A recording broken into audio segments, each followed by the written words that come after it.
It was in the middle of winter, when the broad flakes of snow were falling around, that a certain queen sat working at her window, the frame of which was made of fine black ebony. And as she was looking out upon the snow, she pricked her finger, and 3 drops of blood fell upon it. Then she gazed thoughtfully down on the red drops which sprinkled the white snow, and said, "Would that my little daughter may be as white as that snow, as red as the blood, and as black as the ebony window frame." And so the little girl grew up. Her skin was as white as snow, her cheeks as rosy as blood, and her hair as black as ebony, and she was called Snow White. But this queen died, and the king soon married another wife, who was very beautiful, but so proud that she could not bear to think that anyone could surpass her. She had a magical looking glass, to which she used to go and gaze upon herself in it, and say, "Tell me, glass, tell me true, of all the ladies in the land, who is fairest? Tell me who." And the glass answered, "Thou, queen, art fairest in the land." But Snow White grew more and more beautiful, and when she was 7 years old, she was as bright as the day and fairer than the queen herself. Then the glass one day answered Queen, when she went to consult it as usual, "Thou, queen, mayst fair and beauteous be, but Snow White is lovelier far than thee." When the queen heard this, she turned pale with rage and envy, and calling to one of her servants said, "Take Snow White away into the wide wood, that I may never see her more." Then the servant led the little girl away, but his heart melted when she begged him to spare her life, and he said, "I will not hurt thee, thou pretty child."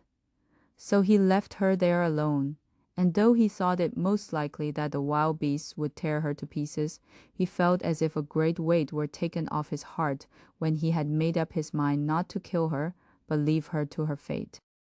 Then poor Snow White wandered along through the wood in great fear, and the wild beasts roared around, but none did her any harm.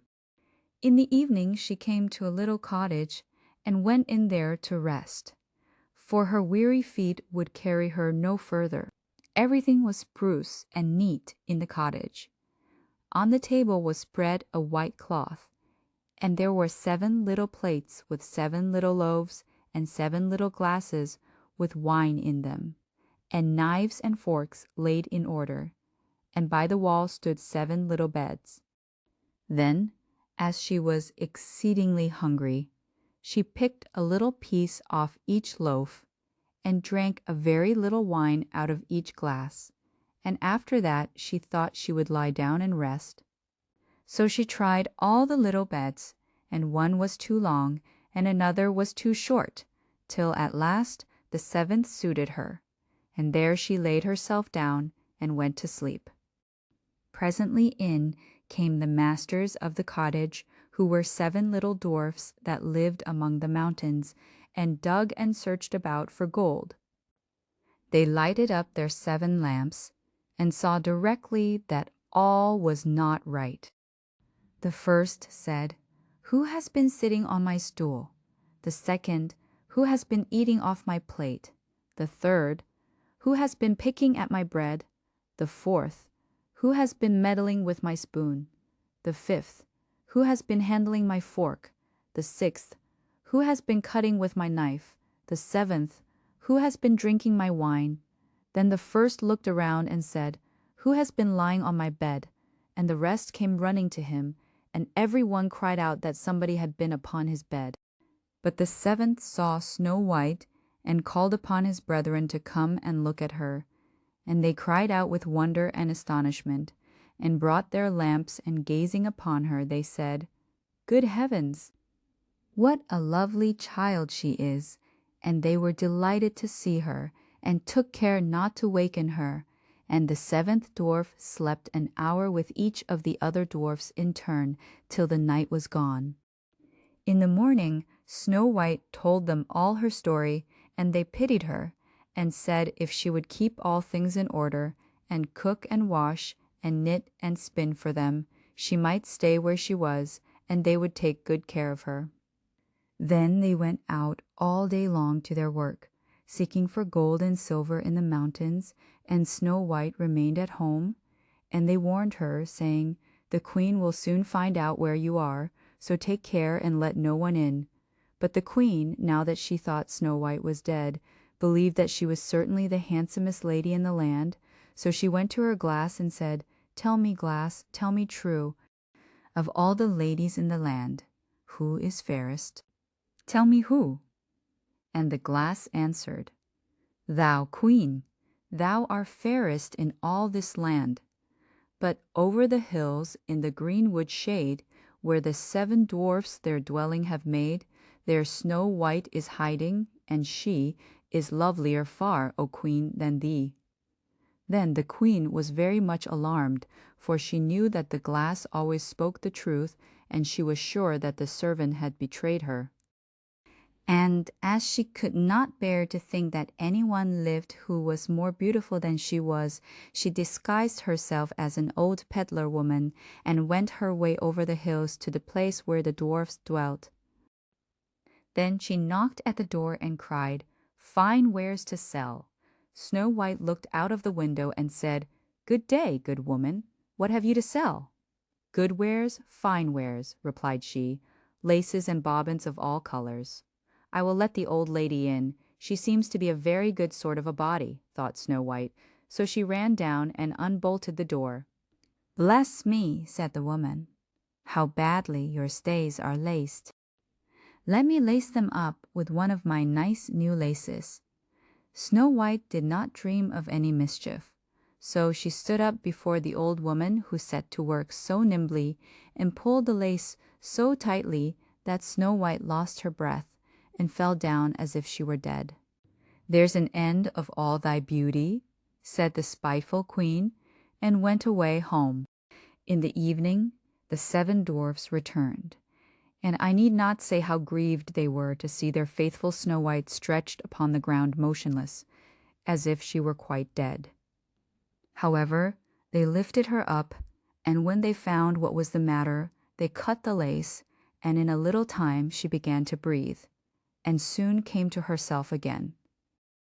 Then they said, "The old woman was the queen. Take care another time, and let no one in when we are away." When the queen got home, she went to her glass and spoke to it, but to her surprise it replied in the same words as before. Then the blood ran cold in her heart, with spite and malice to hear that Snow White still lived, and she dressed herself up again in a disguise, but very different from the one she wore before, and took with her a poisoned comb. When she reached the dwarf's cottage, she knocked at the door and cried, "Fine wares to sell," but Snow White said, "I dare not let anyone in." Then the queen said, "Only look at my beautiful combs," and gave her the poisoned one. And it looked so pretty that the little girl took it up and put it into her hair to try it. But the moment it touched her head, the poison was so powerful that she fell down senseless.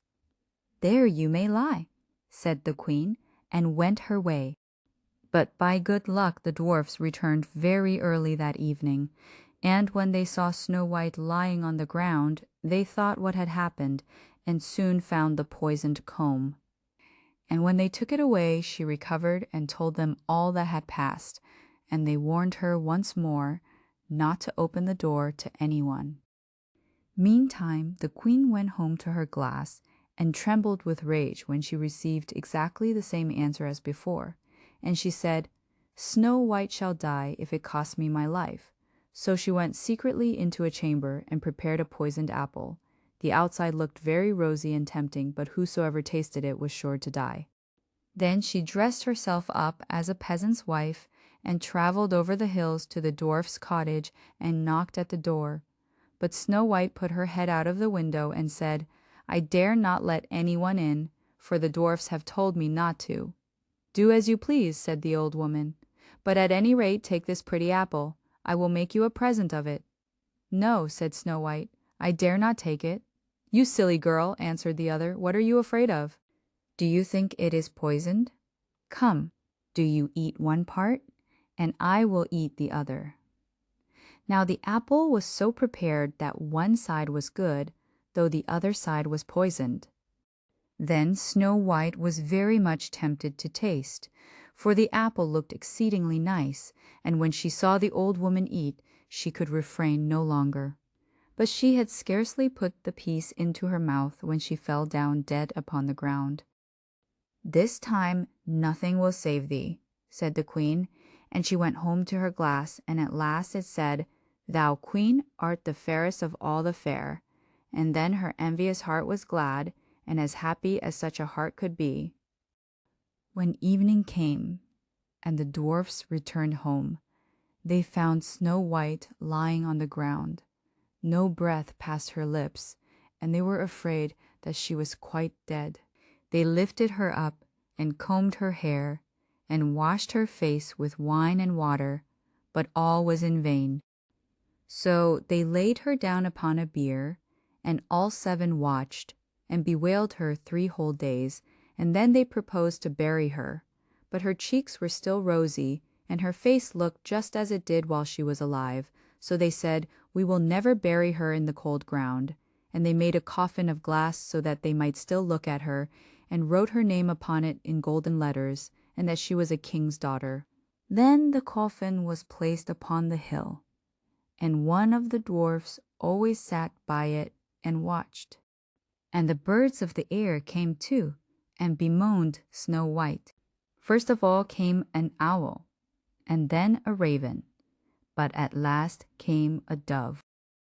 And thus Snow White lay for a long, long time, and still only looked as though she were asleep.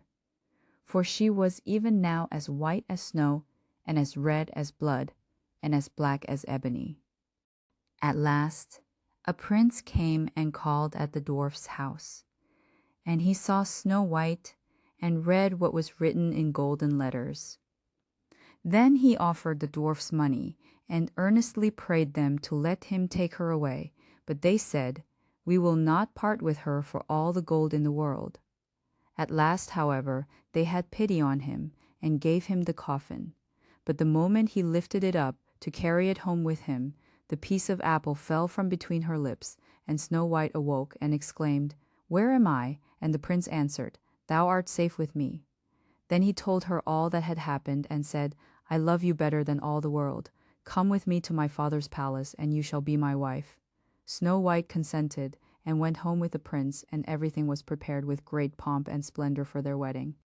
To the feast was invited, among the rest, Snow White's old enemy, the queen. And as she was dressing herself in fine, rich clothes, she looked in the glass and said, "Tell me, glass, tell me true, of all the ladies in the land, who is fairest? Tell me who?" And the glass answered, "Thou, lady, art the loveliest here, I ween, but lovelier far is the new-made queen." When she heard this, the queen started with rage, but her envy and curiosity were so great that she could not help setting out to see the bride. And when she arrived, and saw that it was no other than Snow White, whom she thought had been dead a long while, she choked with passion, and fell ill and died. But Snow White and the prince lived and reigned happily over that land many, many years. Part 1. A Girl Named Cinderella. Once upon a time, a girl named Cinderella lived with her stepmother and 2 stepsisters. Poor Cinderella had to work hard all day long, so the others could rest. It was she who had to wake up each morning when it was still dark and cold to start the fire. It was she who cooked the meals. It was she who kept the fire going. The poor girl could not stay clean from all the ashes and cinders by the fire. What a mess! Her 2 stepsisters laughed, and that is why they called her Cinderella. One day, big news came to town. The king and queen were going to have a ball. It was time for the prince to find a bride. All of the young ladies in the land were invited to come. They were wild with joy. They would wear their most beautiful gown and fix their hair extra nice. Maybe the prince would like them, At Cinderella's house, she now had extra work to do. She had to make 2 brand new gowns for her stepsisters. Faster, shouted one stepsister. You call that a dress? Screamed the other. Oh dear, said Cinderella. When can I? The stepmother marched into the room. When can you what? Well, said the girl, when will I have time to make my own dress for the ball? You? Yelled the stepmother. Who said you were going to the ball? What a laugh, said one stepsister. Such a mess. They pointed at Cinderella. All of them laughed. Cinderella said to herself, when they look at me, maybe they see a mess. But I am not that way, and if I could, I would go to the ball. Soon the time came for the stepmother and stepsisters to leave for the big party. Part 2. The big party. Their fine carriage came to the door. The stepmother and stepsisters hopped inside, and they were off. Goodbye, called Cinderella. Have a good time, but her stepmother and stepsisters did not turn around to see her. Ah, me, said Cinderella sadly. The carriage rode down the street. She said aloud, I wish I could go to the ball too. Then poof, all of a sudden in front of her was a fairy. You called? Said the fairy. Did I? Said Cinderella. Who are you? Why, your fairy godmother, of course. I know your wish, and I have come to grant it. But, said Cinderella, my wish is impossible. Excuse me, said the fairy godmother in a huff. Did I not just show up out of thin air? Yes, you did, said Cinderella. Then let me be the one to say what is possible or not. Well, I think you know I want to go to the ball too. She looked down at her dirty clothes. But look at me. You do look a bit of a mess, child, said the fairy godmother. Even if I had something nice to wear, said the girl, I would have no way to get there. Dear me, all of that is possible, said the fairy. With that, she tapped her wand on Cinderella's head. At once, Cinderella was all clean. She was dressed in a beautiful blue gown. Her hair was set up high on her head inside a golden band. This is wonderful, said Cinderella. Who said I was done? Said the fairy godmother. She tapped her wand again. At once, a beautiful carriage came to be with a driver and 4 white horses. Am I dreaming? Said Cinderella, looking around her. It is as real can be, said the fairy godmother. But there is one thing you must know. What is that? All of this lasts only to midnight. Tonight, at the stroke of midnight, it will all be over. Everything will go back to how it was before. Then I must be sure to leave the ball before midnight, said Cinderella. Good idea, said the fairy godmother. She stepped back. My work is done. And with that, the fairy godmother was gone. Cinderella looked around her. Did that even happen? But there she stood in a fine gown and with a golden band in her hair. And there were her driver and 4 horses before her, waiting. Coming, called the driver. She stepped into the carriage, and they were off. Part 3, the ball. Over at the ball, the prince did not know what to think. Why do you have that sad look on your face? The queen said to her son. Look around you. You could not ask for finer maidens than these. I know, mother, said the prince.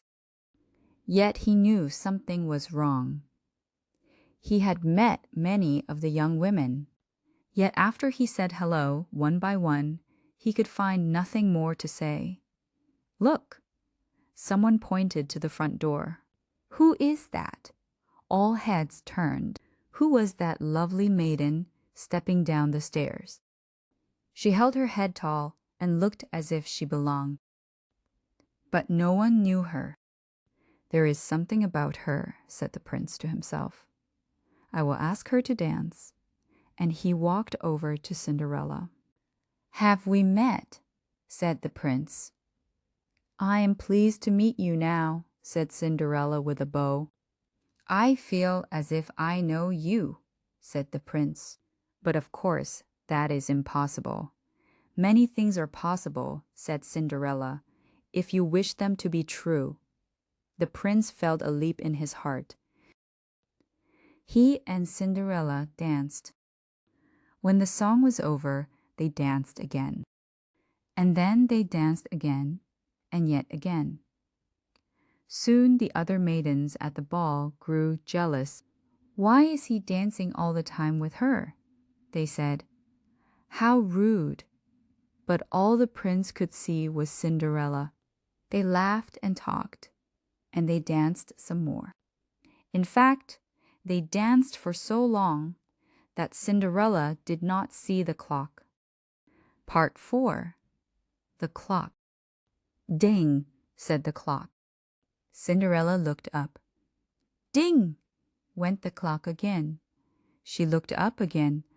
Oh my, she cried out. It is almost midnight. Ding, rung the clock. Why does that matter? Said the prince. Ding, called the clock. I must go, said Cinderella. Ding, went the clock. But we just met, said the prince. Why leave now? Ding, rung the clock. I must go, said Cinderella. She ran to the steps. Ding, said the clock. I cannot hear you, said the prince. The clock is too loud. Ding, rung the clock. Goodbye, said Cinderella. Up the stairs she ran. Ding went the clock. Please stop for a moment, said the prince. Oh dear, she said, as one glass slipper fell off her foot on the stair. But Cinderella kept running up. Ding, said the clock. Please wait a moment, said the prince. Ding, rung the clock. Goodbye. Cinderella turned one last time. Then she rushed out the door. Ding! The clock was quiet. It was midnight. Wait, called the prince. He picked up her glass slipper and rushed out the door. He looked around but could not see her blue dress anywhere. This is all I have left from her, he said, looking down at the glass slipper. He saw that it was made in a special way, to fit a foot like none other. Somewhere there is the other glass slipper, he said, and when I find it, I will find her too. Then I will ask her to be my bride. Part 5. The Search. From hut to hut, from house to house went the prince.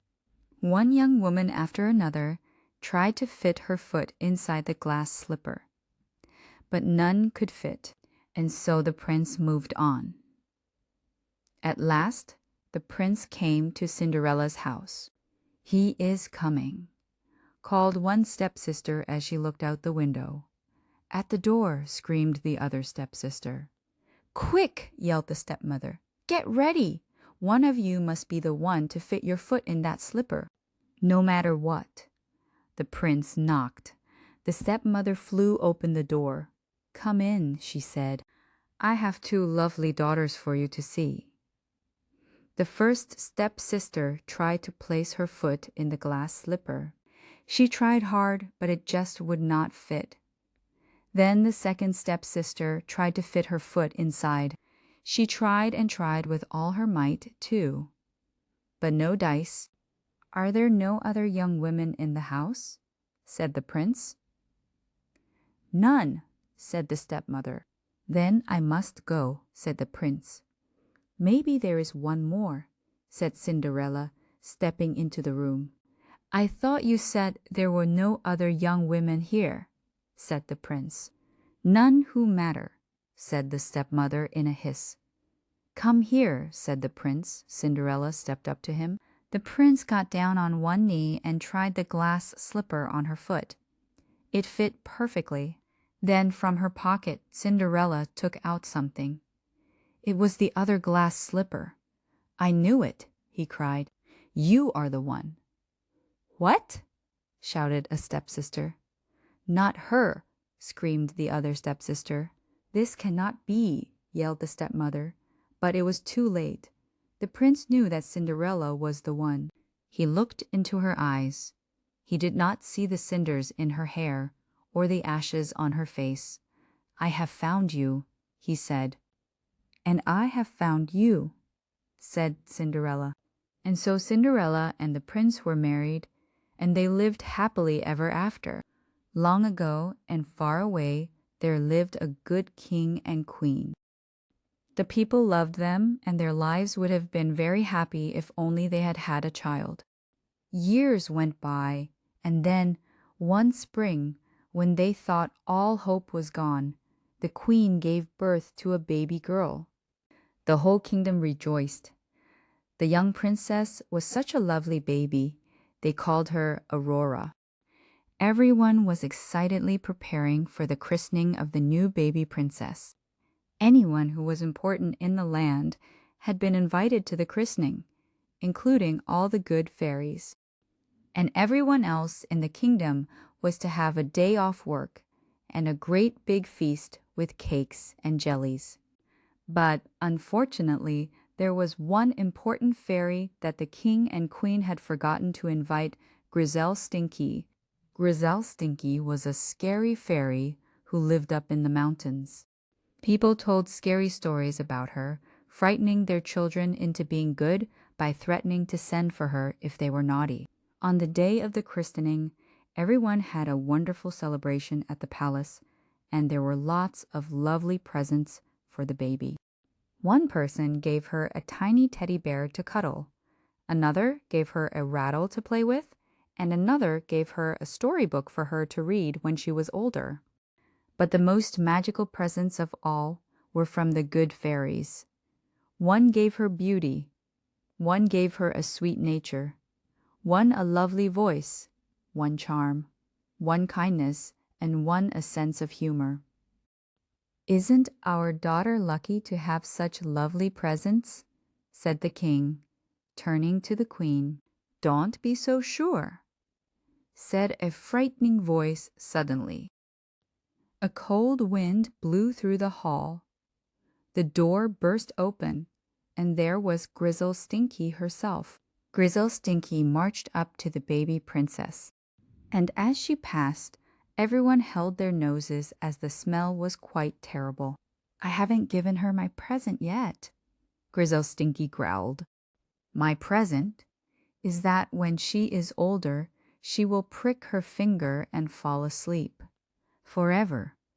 Grizel Stinky laughed a terrible laugh and disappeared in a puff of smoke. There was a stunned silence around the palace until one of the good fairies laid her hand on the baby's head. I promise that she will not sleep forever, she said. She will only sleep for 100 years. The king and queen were still very worried, so they decided to ban anything sharp in the kingdom that the princess might prick her finger on. Years went by, and as Aurora got older, the people almost forgot the curse that was upon her. One day, when she was alone and bored, Aurora decided to explore all the rooms in the palace. She went from room to room, exploring all over the palace until she got to an old stone staircase. Up and up the stone staircase she climbed until she came to a room right at the top of a tower. It was the only room in the palace she'd never been in. So she peeped inside and, to her surprise, there was a little old woman busily spinning wool on a spindle. "Hello, my dear," the little old woman said. I am pleased to meet you." And she stood up and tried to curtsy. "No, no, please sit down. I don't want you to hurt your back," said Aurora, hurrying forward. "Can you tell me what you're doing up here in the tower all alone?" "Only spinning silk, my dear, to make you a lovely dress," the little old woman replied. "May I have a go, please?" Aurora asked politely. "Of course, my dear," the little old woman said, and she chuckled quietly to herself. "Let me show you how." Aurora sat down with a spindle in her hand, and the little old woman began to show her how to spin silk. Suddenly, a sharp pain shot through Aurora's arm as a spike on the spindle pricked her finger. It was the curse. Grizzle Stinky's curse was upon her.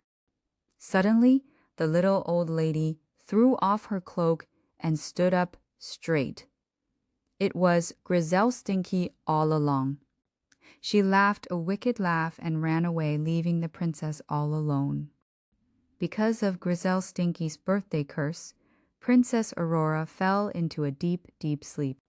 And all around the palace, people started to fall asleep, too. The cook in the kitchen fell asleep. The guards at the palace gates fell flat on their noses and began to snore. The maids curled up to sleep with their feather dusters still in their hands. And the palace gardener fell asleep out in the garden. The palace cat just carried on sleeping because she was sleeping anyway.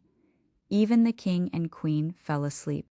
Over the years, weeds, brambles, and plants grew up over the palace, and a deep, dark wood encircled it.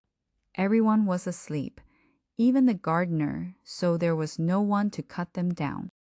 As the palace disappeared behind the woods, the people outside began to forget it had ever been there. One spring day, a handsome young prince was riding his horse in the woods around the forgotten palace. He had heard the tale of a beautiful sleeping princess and a terrible birthday curse. The wood was so thick that the prince had to get off his horse and walk. He even had to hack through the dense undergrowth with his sword. Then, as he was cutting through the undergrowth, his sword suddenly struck some stone. It was the wall of a palace. Could the stories be true? Could this be the forgotten palace? The prince wanted to find out, so he began to climb the palace wall. When he reached the top, he couldn't believe his eyes. There before him lay the palace asleep, the guards still snoring, the maids and the cook sleeping peacefully, and the gardener still asleep in the overgrown garden, and the cat was still curled up asleep, of course. Even the king and queen were still asleep. With his heart beating quickly, the prince began to explore the palace. In every room people slept, so he climbed higher and higher, looking through every door, until he came to a tiny room at the top of a tower with a stone staircase. He pushed open the door, and much to his joy, there lay the beautiful Princess Aurora. The handsome prince leaned down and kissed her. At that moment she woke up, and the whole palace woke up with her, yawning and stretching, and wondering how long they'd been asleep. The cook woke up in his kitchen. The maids woke up still holding their feather dusters, and the gardener woke up out in the garden, and the king and queen woke up on their thrones. But the cat stayed asleep. She loved to sleep. The king and queen were so grateful to the prince for waking up their daughter and everyone else in the palace that they let him live in the palace with them. They were overjoyed, and everyone lived happily ever after. Once, there was a merchant who had known comfort, the kind of comfort that makes doors open easily and worries feel far away. His home had been busy in those days, full of footsteps, voices, visitors, and the steady rhythm of enough. He had 6 children, 3 sons and 3 daughters. And because he was practical and kind, he wanted all of them to learn. not only how to count coins, but how to carry themselves with sense and dignity, how to speak gently, how to think clearly, how to live. His youngest daughter was called Beauty. People said she was lovely, yes, but what they remembered most was something softer than her face. The way she listened, the way she paused before she answered, the way her kindness felt quiet and real. Her older sisters were also beautiful, but they wore beauty like a performance. They liked bright rooms and louder laughter. They liked being admired. And they learned to measure days by how many people noticed them. Beauty did not compete. Beauty liked mornings. She liked the first light touching the edge of a window, the faint smell of bread drifting from a distance, the slow settling of a room before anyone spoke. She liked books too, not because she wanted to escape life, but because stories taught her how to be brave in gentle ways. Suitors came, polished men with confident smiles, people who spoke of comfort as if it were the only thing worth wanting. Her older sisters dreamed of grand titles and grand entrances. Beauty simply thanked those who admired her and stepped back. She said kindly and honestly that she wished to stay with her father at least for a while longer. And then, in the way life sometimes turns without warning, everything shifted. The merchant's fortune did not fade, it fell. What remained was a small country house far from the city, a place with plain floors and honest air, where a day's work could be seen in your hands. When the merchant told his children, his voice trembled with sorrow. He was not ashamed of working. He was ashamed that he could not protect them from change. The older sisters resisted. They spoke of friends who would help them, of admirers who would surely remain. But admiration often melts when it is tested. One by one, the city's warm smiles cooled. Invitations stopped. Doors that used to open easily stayed closed. And the older sisters, who had once been surrounded, found themselves alone. Meanwhile, the village people spoke differently about Beauty. She always greeted others with respect, they said. She never acted above anyone. She has a steady heart. Some offered Beauty comfort, even marriage. But Beauty refused, not because she feared love, but because she would not abandon her father when he needed her most. So they moved. The country house welcomed them with silence and simple tasks. The air smelled of earth and clean water. The mornings were cold. The work was real. Beauty rose early. At first it was difficult. Her hands were unused to this kind of work. Her muscles ached. The day felt too long.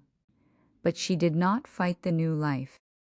She met it slowly, day by day, and something changed inside her. Within weeks, then months, Beauty grew stronger. She learned the rhythm of chores and rest. She learned how a house feels when it is made warm by care. She learned that peace isn't always something you inherit.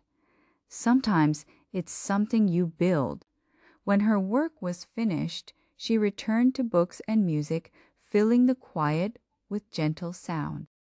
Her older sisters, however, felt the country like a punishment. They slept late. They complained often. And because they could not control their circumstances, they tried to control the mood of the house instead, with sharp words, bitter comparisons, and quiet cruelty. Beauty absorbed their harshness without becoming harsh herself. She did not pretend it didn't hurt. She simply refused to let it change who she was. Their father noticed. He watched Beauty carry the hardest days with humility and steady grace, and he felt both pride and guilt, pride in her goodness, guilt that she had to grow up so quickly. About a year passed in this quieter life when the merchant received a letter.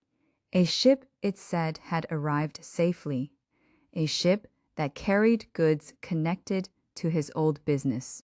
There might be money. Not the fortune he once had, but enough to breathe again. The older sisters immediately woke up with new energy. They spoke of returning to the city. They spoke of dresses and ribbons, rings and small luxuries, as if these things would repair everything they felt had been taken. Their father listened, tired but hopeful. Then he turned to Beauty. "What would you like, Beauty?" he asked. Beauty paused. She knew money might be limited. She knew her sisters' lists were long. She did not want to stand apart, not in a way that would shame them, so she asked for something small.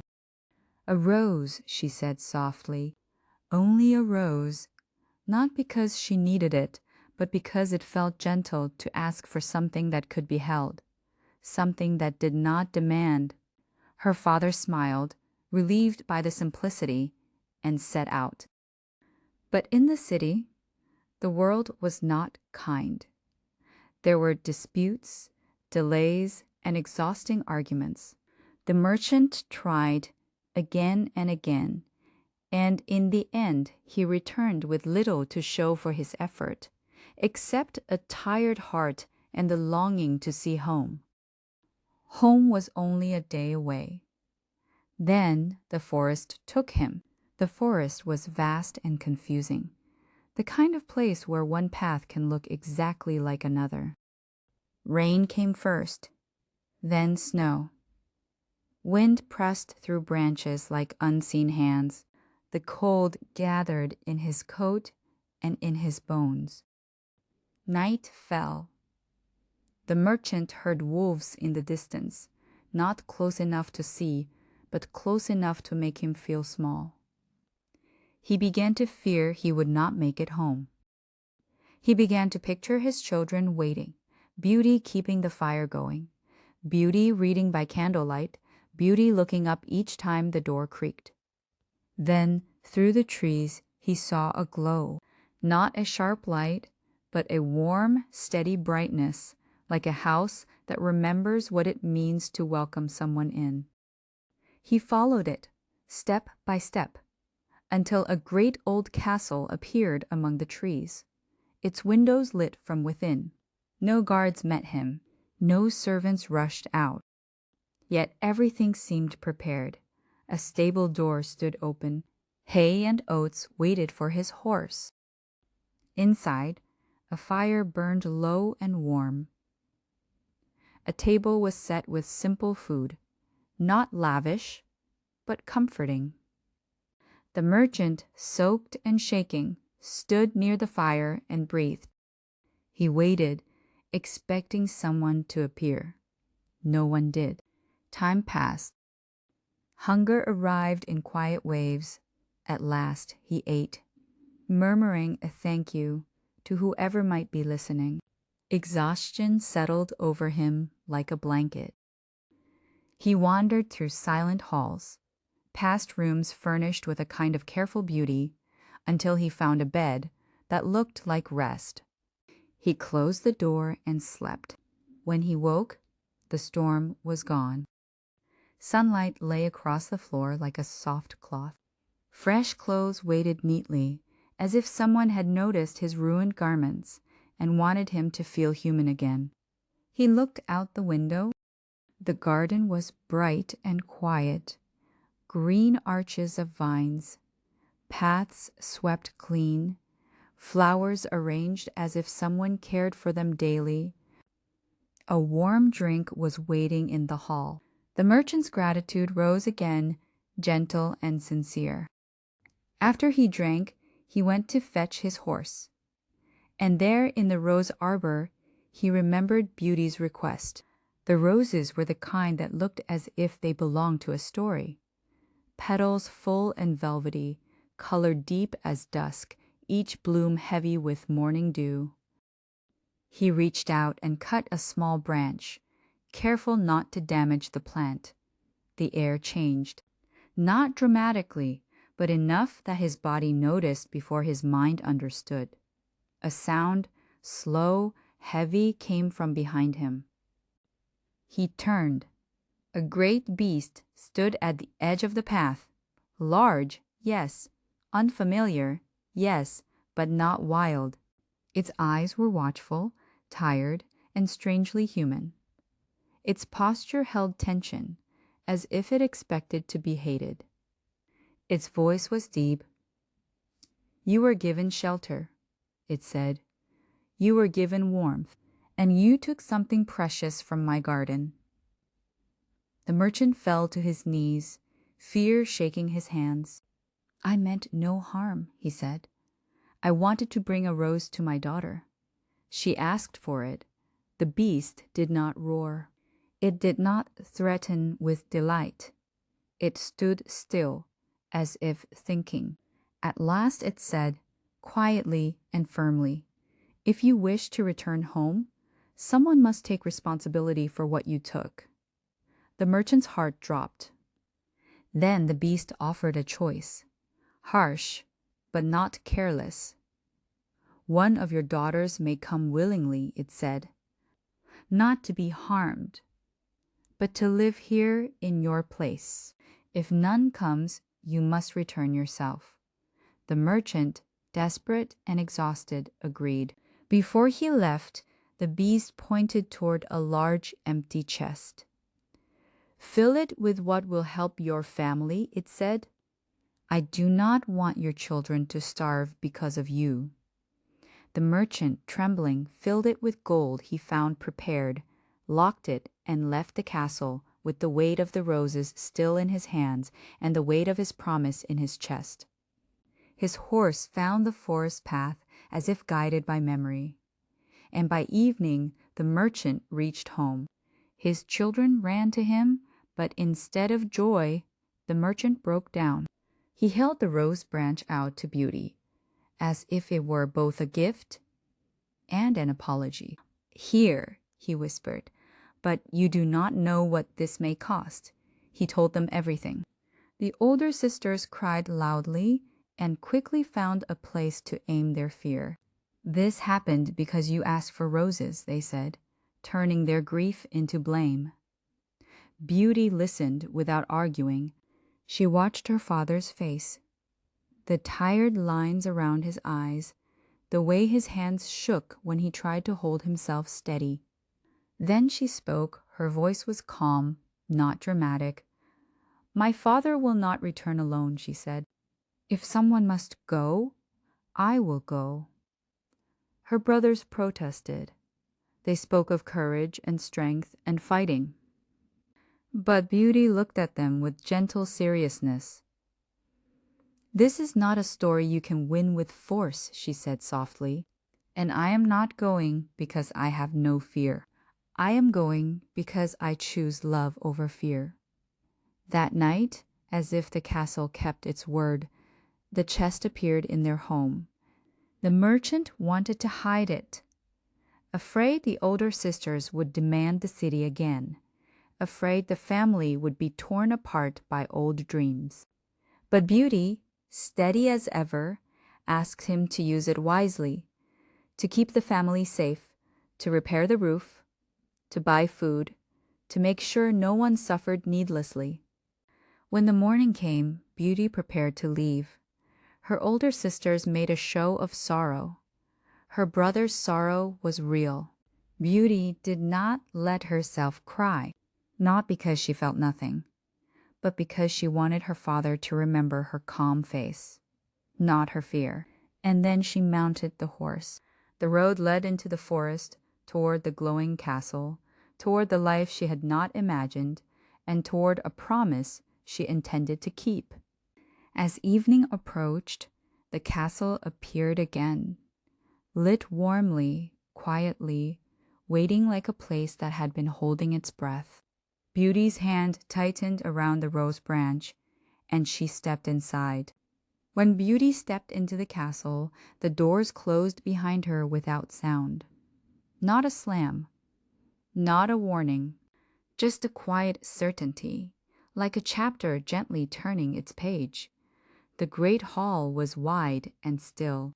Light from tall candles moved softly across stone walls, never flickering too sharply, never leaving shadows too deep.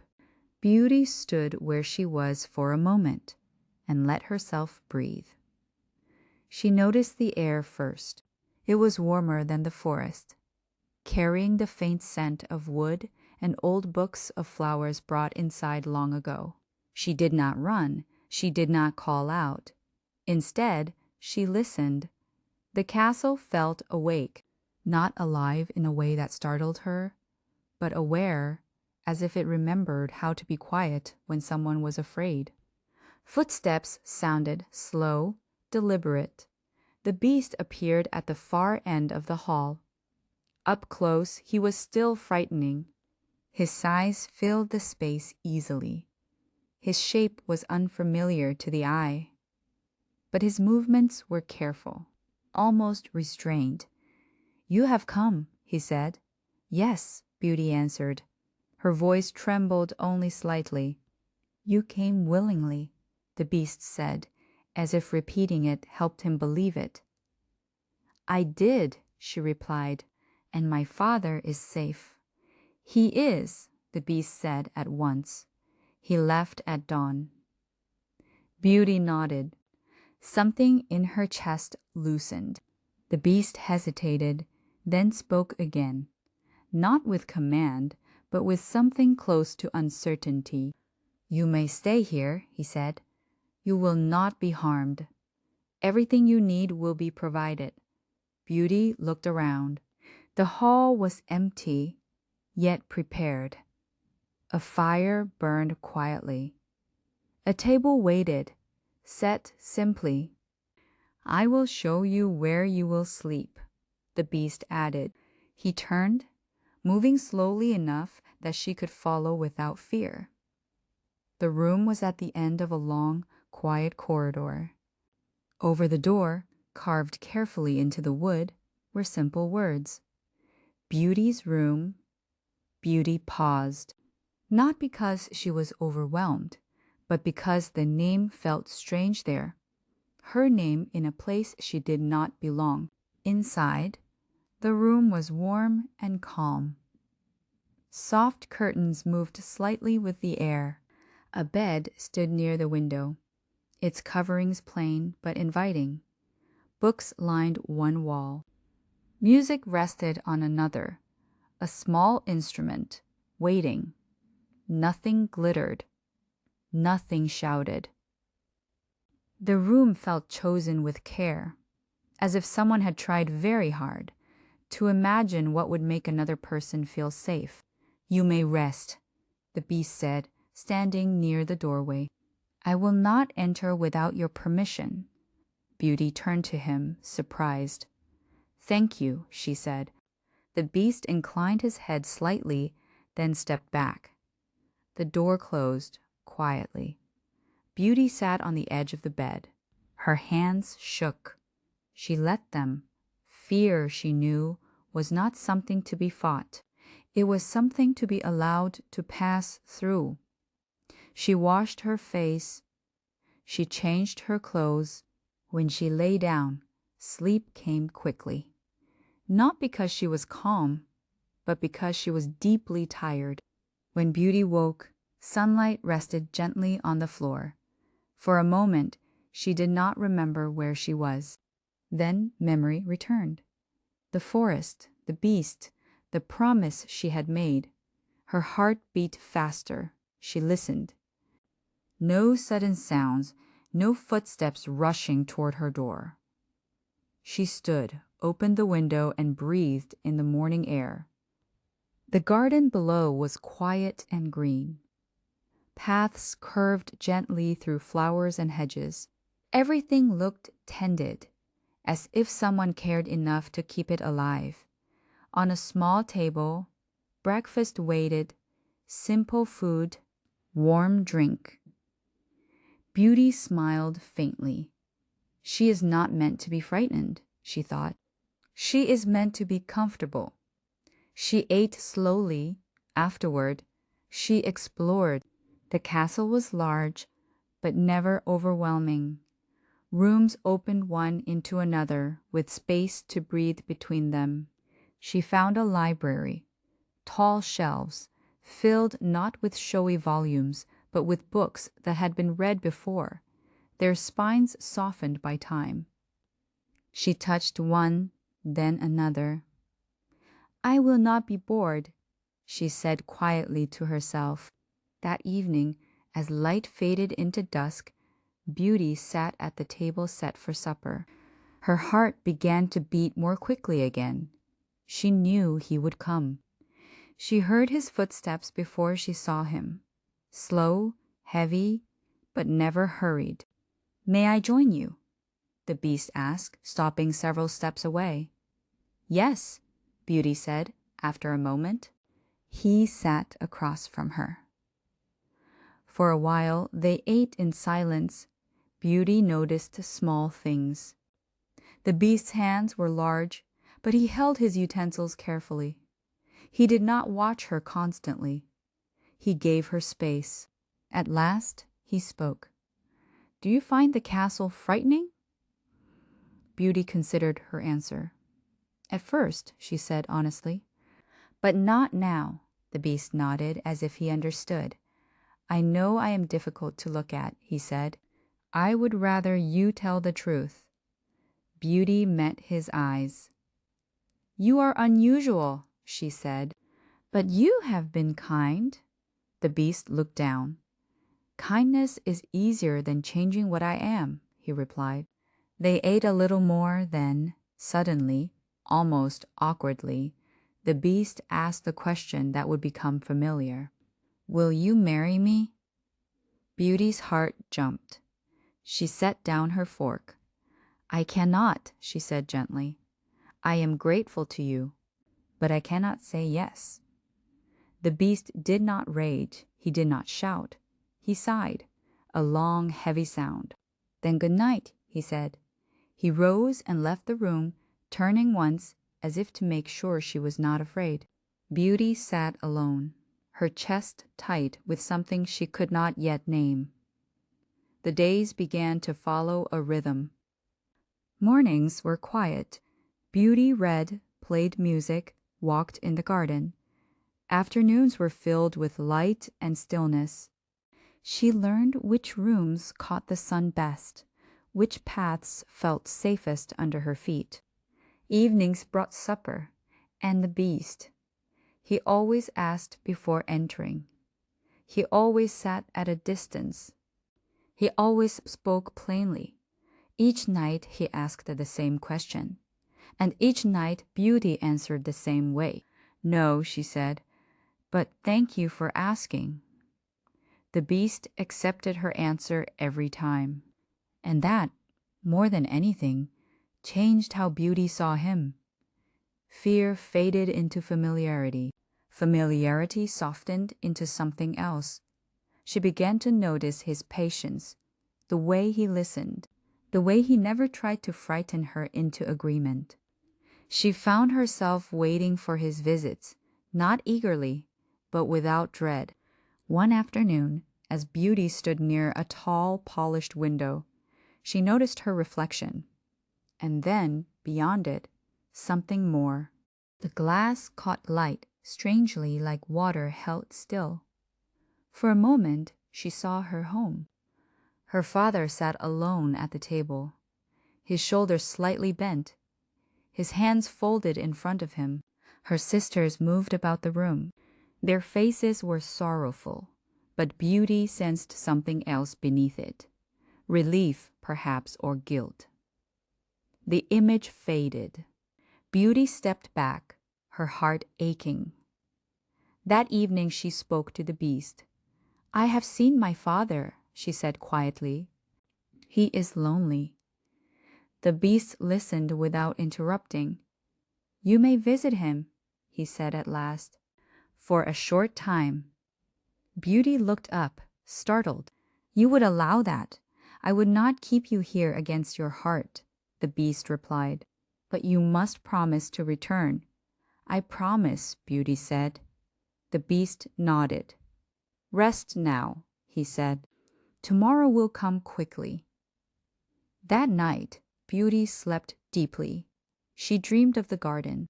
In her dream, the beast lay on the grass, his breath shallow, his eyes closed. You forgot me, he said, without anger. I waited. Beauty woke with tears on her cheeks. She knew then, not with certainty, but with understanding, that she had stayed too long. She prepared at once. She placed the ring the beast had given her on the table, closed her eyes, and rested. When she woke, she was home. Days passed too quickly. Her sisters begged her to stay. Her father clung to her hand. Beauty felt torn between comfort and promise. On the 10th night, the dream returned, clearer this time. The beast lay still, the garden silent around him. Beauty woke with resolve. I cannot stay, she said aloud. Not now. She placed the ring down once more. The castle returned around her like a held breath released. Beauty ran through the halls, calling softly. She found him by the garden's water. He lay pale and unmoving. She knelt, pressed her hand to his chest. His heart still beat. Please, she whispered.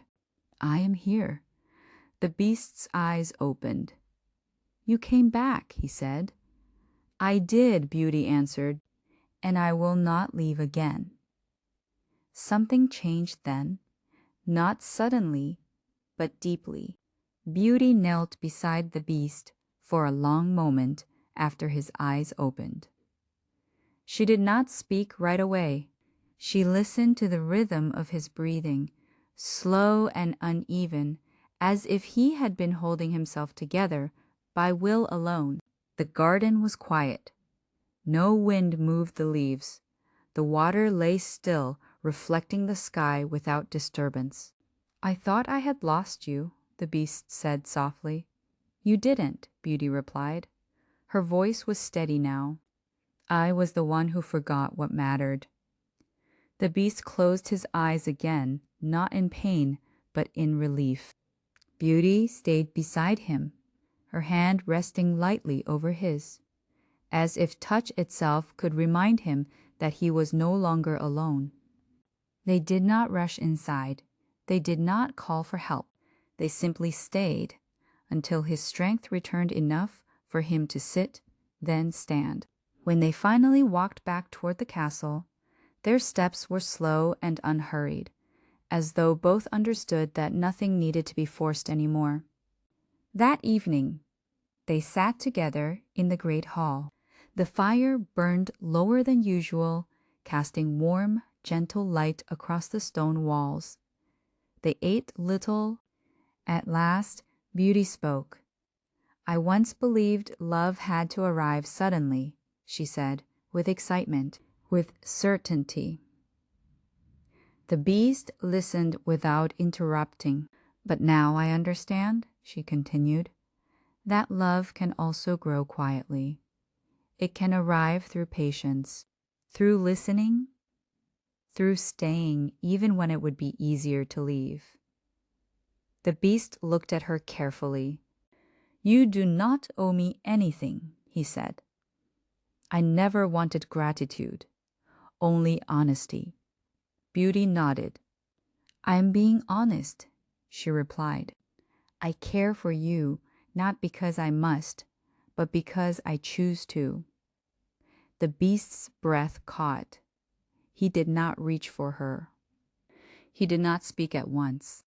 Finally, he asked, not as a demand, but as a question offered gently into the space between them. Will you stay? Beauty answered without hesitation. Yes. The change did not arrive with noise. There was no sudden brightness, no shaking walls, no sense of something breaking apart. Instead, warmth spread through the room. Subtle, steady, like dawn moving slowly across the floor. The beast felt it first, a release, as if something he had carried for a very long time was finally set down. Beauty noticed the air shift, noticed how the space around them felt lighter, less burdened. She looked at the beast and saw his form beginning to change, not abruptly, but as if the heaviness he carried was gently lifting away. When the warmth faded, the beast was gone. Before her stood a man, tall, unfamiliar, his expression open and uncertain, as though he were seeing the world anew. Beauty did not step back. She did not gasp. She simply looked at him with the same calm attention she always had. "You're still you," she said quietly. The man smiled, tentative but real. "Yes," he answered. "I think I always was." They spoke little that night. There was no need to explain the past in detail. No need to name every hardship. What mattered had already been understood. The castle felt different. Not brighter, but lighter. Rooms that once seemed too large now felt open and welcoming. The garden breathed again, not because it had been waiting for magic, but because it had been waiting for care. In the days that followed, Beauty and the man walked the grounds together. They spoke of simple things, of books, of mornings, of how silence can feel kind when it is shared. Beauty noticed that nothing essential had changed. He was still thoughtful, still careful with his words, still patient. Only now, he no longer hid himself. One morning, Beauty stood by the window and thought of her father. She did not feel pulled between worlds anymore. She felt connected.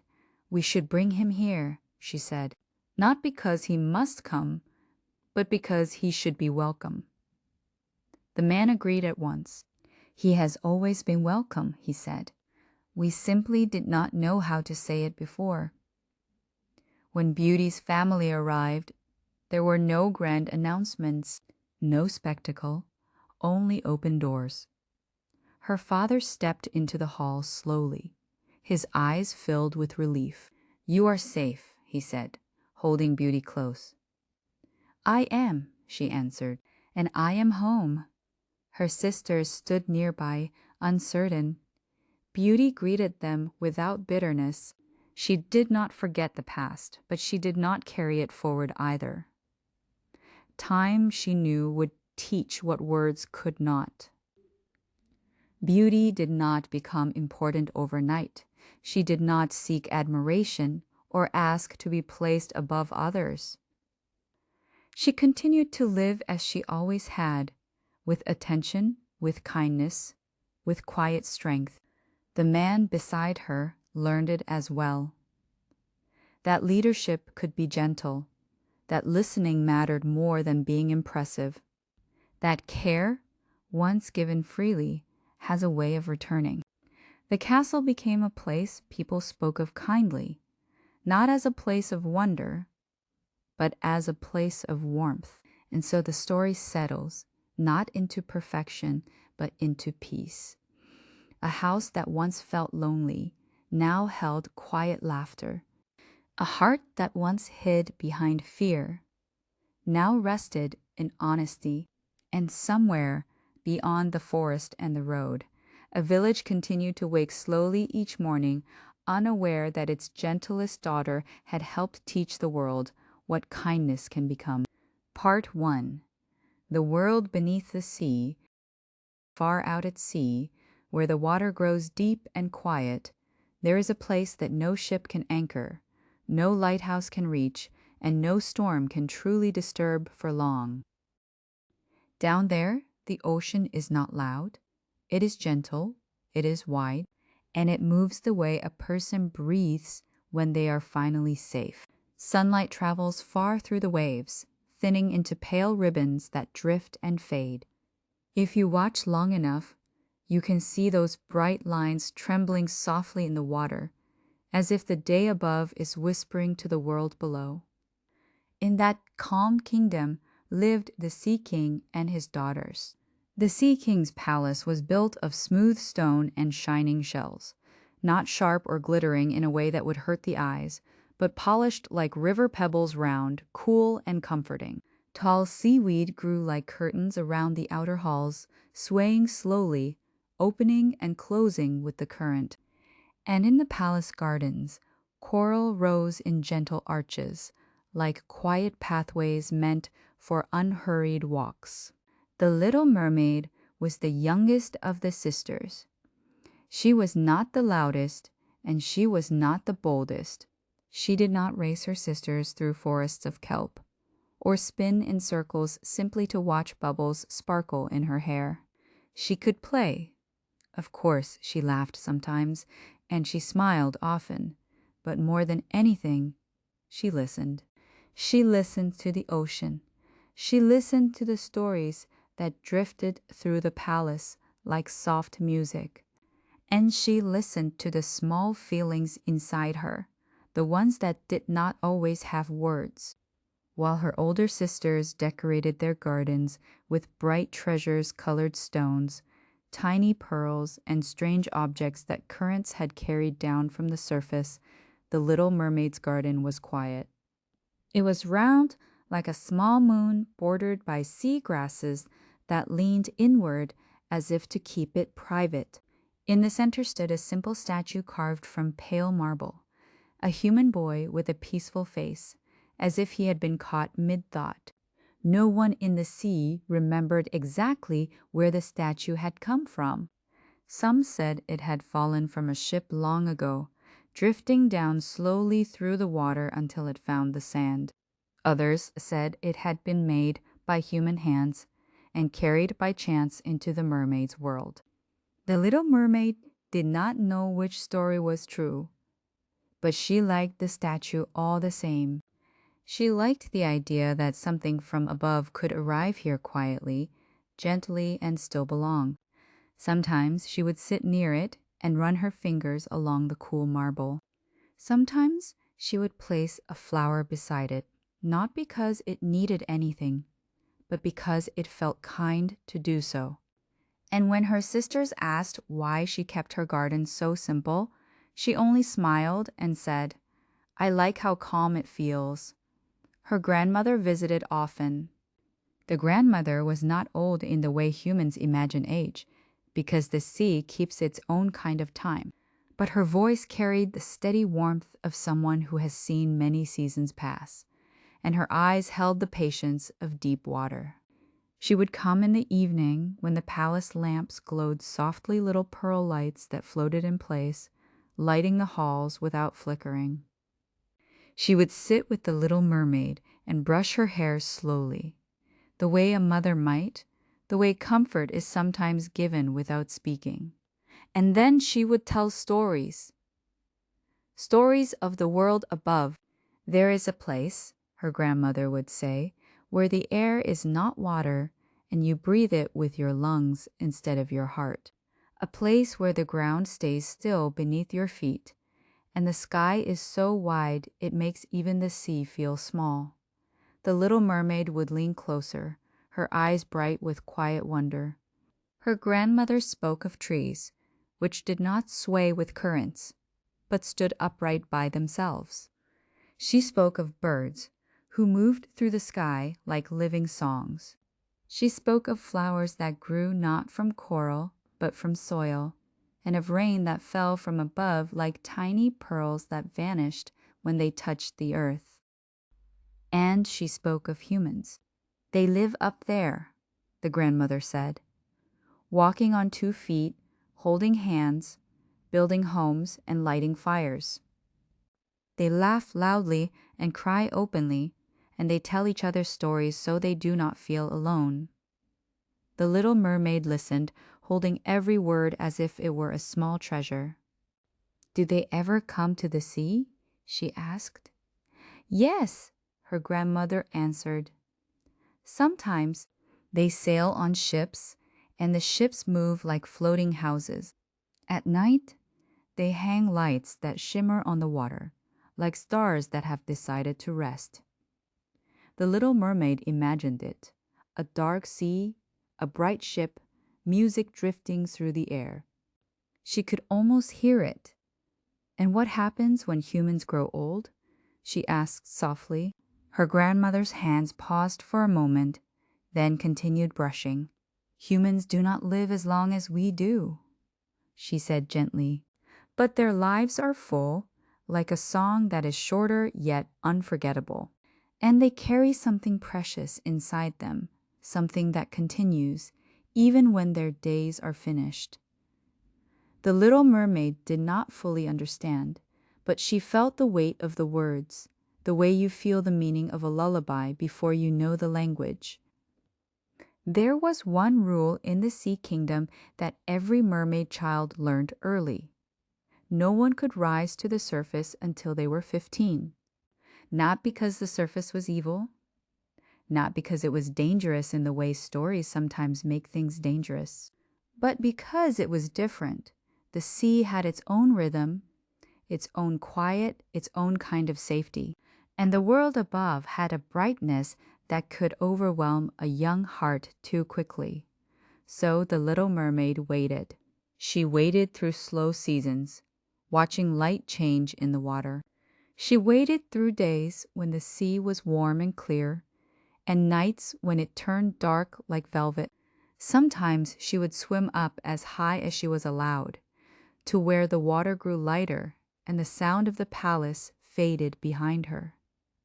She would look up at the ceiling of waves, imagining that just beyond it was another world. At night, she would float near her window. The palace windows were not glass, of course, but wide openings framed by coral and shell. Through them, she could see the faint glow of the moon above, filtered through layers of water. The moon looked softer from below, like a lantern wrapped in mist, and the stars, oh, the stars, they looked like tiny promises. The little mermaid watched them and felt something inside her that was not sadness, not exactly, more like a gentle pull, like the tide calling a shore it has never touched. Sometimes her sisters would tease her kindly. "You're always dreaming," they would say, laughing as they swam past her window. "What do you think you'll find up there?" The little mermaid would smile. "I don't know," she would answer honestly, "but I want to see it with my own eyes." Her grandmother would smile at that too. "Curiosity is not a fault," she said. "It is a kind of courage. But remember, when you go up, you must go gently. The surface world is bright, and bright things can feel sharp if you rush into them." The little mermaid nodded, holding that advice close. And each night before sleep, she imagined the day she would finally rise. She imagined water growing thinner around her. She imagined the moment she would break the surface and feel the air cool and strange touch her face. She imagined the sky, enormous and open. And because she was still young and hope is often strongest when it is quiet, she believed without knowing why that something important was waiting for her above. Not a grand destiny, not a loud adventure, something softer, something that would change her life the way morning changes a room. Slowly, gently, and all at once. And so the Sea Kingdom rested. The palace lights dimmed. The gardens grew still. The little mermaid closed her eyes, and the ocean held her like a cradle. For now she slept, and for now she waited. Part 2. The first night above the sea. The night the little mermaid first rose to the surface, the sea was unusually calm. Not silent, never silent, but settled, as if it were holding its breath. She swam upward slowly, just as her grandmother had taught her, letting the water lighten around her bit by bit. The colors changed gently from deep blue to soft green, then to silvered gray until the waves above her glowed faintly, like glass touched by moonlight. When she finally broke the surface, the air surprised her. It felt cool and light, nothing like the steady embrace of water. She rested quietly between the waves, learning how the surface world moved, how the sea rose and fell instead of flowing all at once, how the wind brushed across her face like an invisible hand. Above her, the sky stretched wider than she had ever imagined. The moon hung low and full, casting a long path of light across the water as if inviting her to follow. Stars shimmered, not softly as they did below, but sharply and clearly, each one distinct. The little mermaid floated there, hardly daring to move, afraid that even a ripple might wake the world. Then she heard it. Music. Not the quiet hum of currents or the distant echo of shells, but something brighter voices, laughter, the gentle rhythm of instruments carried across the water.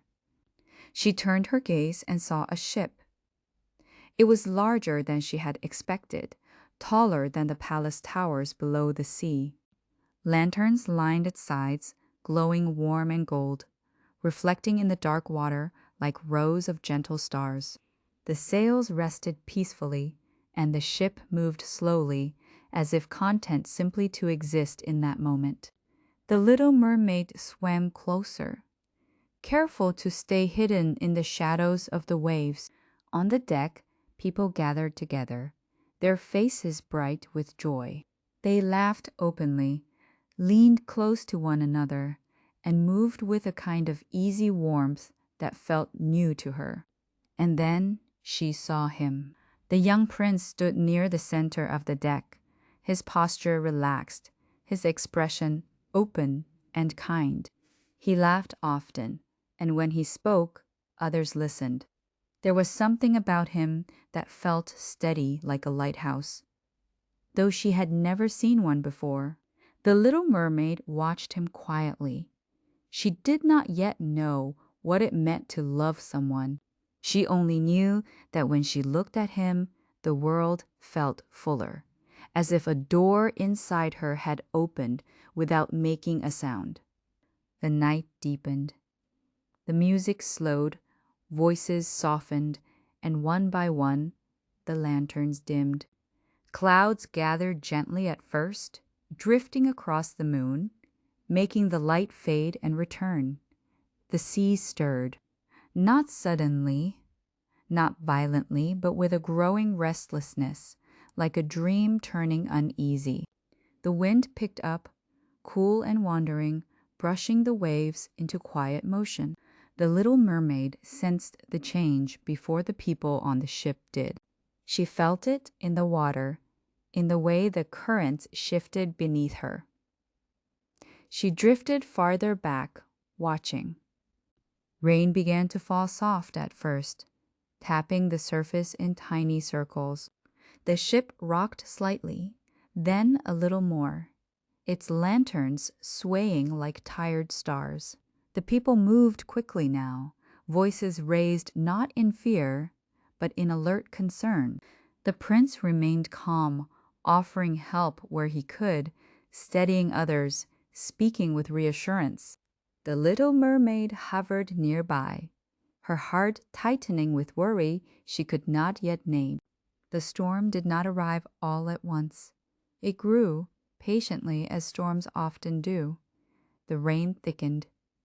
The wind spoke louder. Waves lifted and lowered the ship with slow insistence, and then, in a moment that felt longer than time itself, the ship leaned too far. There was confusion, movement, voices, the sound of water rushing where it should not be. The little mermaid swam closer, her body moving before her thoughts could catch up. In the shifting darkness, she saw the prince fall into the sea. Everything else faded. She reached him quickly, wrapping her arms around him, holding his head above the waves as she had learned to do with care and strength. He was heavy, unfamiliar, but she did not let go. The storm seemed to pause around them, not stopping, but softening long enough for her to swim. She guided him toward the shore, toward where the water grew shallower and the waves gentler. The rain lightened, the wind eased, and the sky began to brighten at the edges. When she reached the land, she laid him carefully on warm sand, listening for his breath. He stirred. Relief washed through her, gentle and overwhelming. As dawn approached, footsteps sounded nearby. Voices, human voices, called out. The little mermaid slipped back into the water, hiding behind rocks and foam, watching as others found the prince and gathered around him. She stayed until she was sure he would be cared for. Then she swam away. The sea welcomed her back with familiar quiet, wrapping her in its steady rhythm. But something inside her had changed. From that day on, the little mermaid returned often to the surface. She did not approach the prince again, not directly.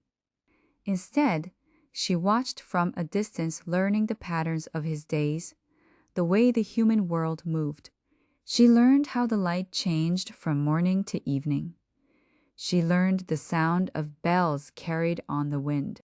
She learned how people smiled even when they did not speak, and every time she returned below, the sea felt the same, but she did not. Her garden remained quiet. The statue stood patiently in the center, unchanged. But now, when she sat beside it, she thought not only of the world above, but of a person within it. And sometimes, late at night, when the moon's light reached down through the water, she felt a gentle ache, not painful, not sharp, just a reminder that her heart had begun to look beyond the sea. Part 3. Longing, Learning, and the Quiet Choice. After that night, the sea felt familiar in a new way. The little mermaid returned to her home beneath the waves, and everything appeared just as it had before. The palace halls glowed softly. The gardens swayed gently. Her sisters laughed and told stories of their own evenings. Yet inside her, something had shifted. It was not restlessness exactly, not unhappiness. It was more like a question that had quietly taken shape, one that did not hurry her for an answer. She swam more slowly now, noticing small details she had once passed by without thought, the way light folded itself into the water, the way currents carried whispers from faraway places. She listened more carefully, as if the sea itself might explain what she was feeling. Often, she returned to her garden. The statue still stood in the center, unchanged and patient. She sat beside it, resting her hands on the cool stone, and found herself thinking of the shore, of the prince, of the sound of human voices carried by the wind. She did not speak these thoughts aloud. They felt too delicate, as if words might break them. Her grandmother noticed, of course. One evening, as pearl lights drifted lazily through the halls, the grandmother joined her once more, settling beside her with a familiar, comforting presence. "You have been quiet," she said gently, "not unhappy but thoughtful." The little mermaid nodded. "I keep thinking about the world above," she admitted, "how it feels so wide and yet so close." Her grandmother smiled softly. "That is how it begins," she said, "when a heart realizes there is more than one way to live." The little mermaid hesitated, then asked the question that had been waiting inside her. "Grandmother, what happens to humans when their lives are finished?" The grandmother's hands folded calmly in her lap. "They become part of something greater," she said. "Not in the sea and not on the land, but beyond both." The little mermaid frowned slightly, trying to understand. "And mermaids?" she asked. Her grandmother's voice remained gentle. "We live long lives," she said, "and when they end, we return to the sea itself, becoming foam, becoming water once more." The little mermaid was quiet for a long moment. "But we don't continue?" she asked softly.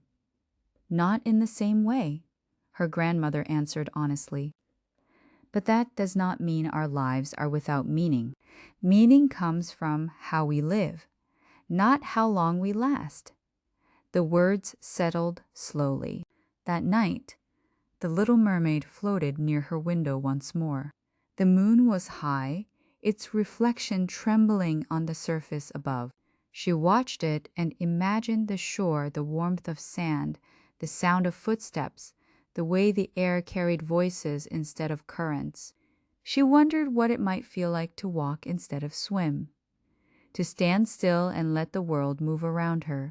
She wondered what it might feel like to speak to the prince, to hear her own thoughts shaped into sound that another could understand. But more than that, she wondered what it meant to choose a life. Her sisters soon began reaching the age when they, too, were allowed to visit the surface. Each returned with stories of strange objects, of human customs, of laughter and confusion. They brought back gifts, ribbons, small mirrors, curious trinkets that glimmered strangely underwater. The little mermaid listened politely, smiling, but none of it felt the way her own first night had felt. Her sisters spoke of excitement. She remembered stillness. They spoke of novelty. She remembered connection. And slowly, quietly, her longing grew not louder, but deeper. One evening, while swimming near the outer edges of the sea kingdom, she felt the water change. It was subtle at first, a shift in temperature, a thinning of sound. She followed the sensation until she reached a place few visited willingly.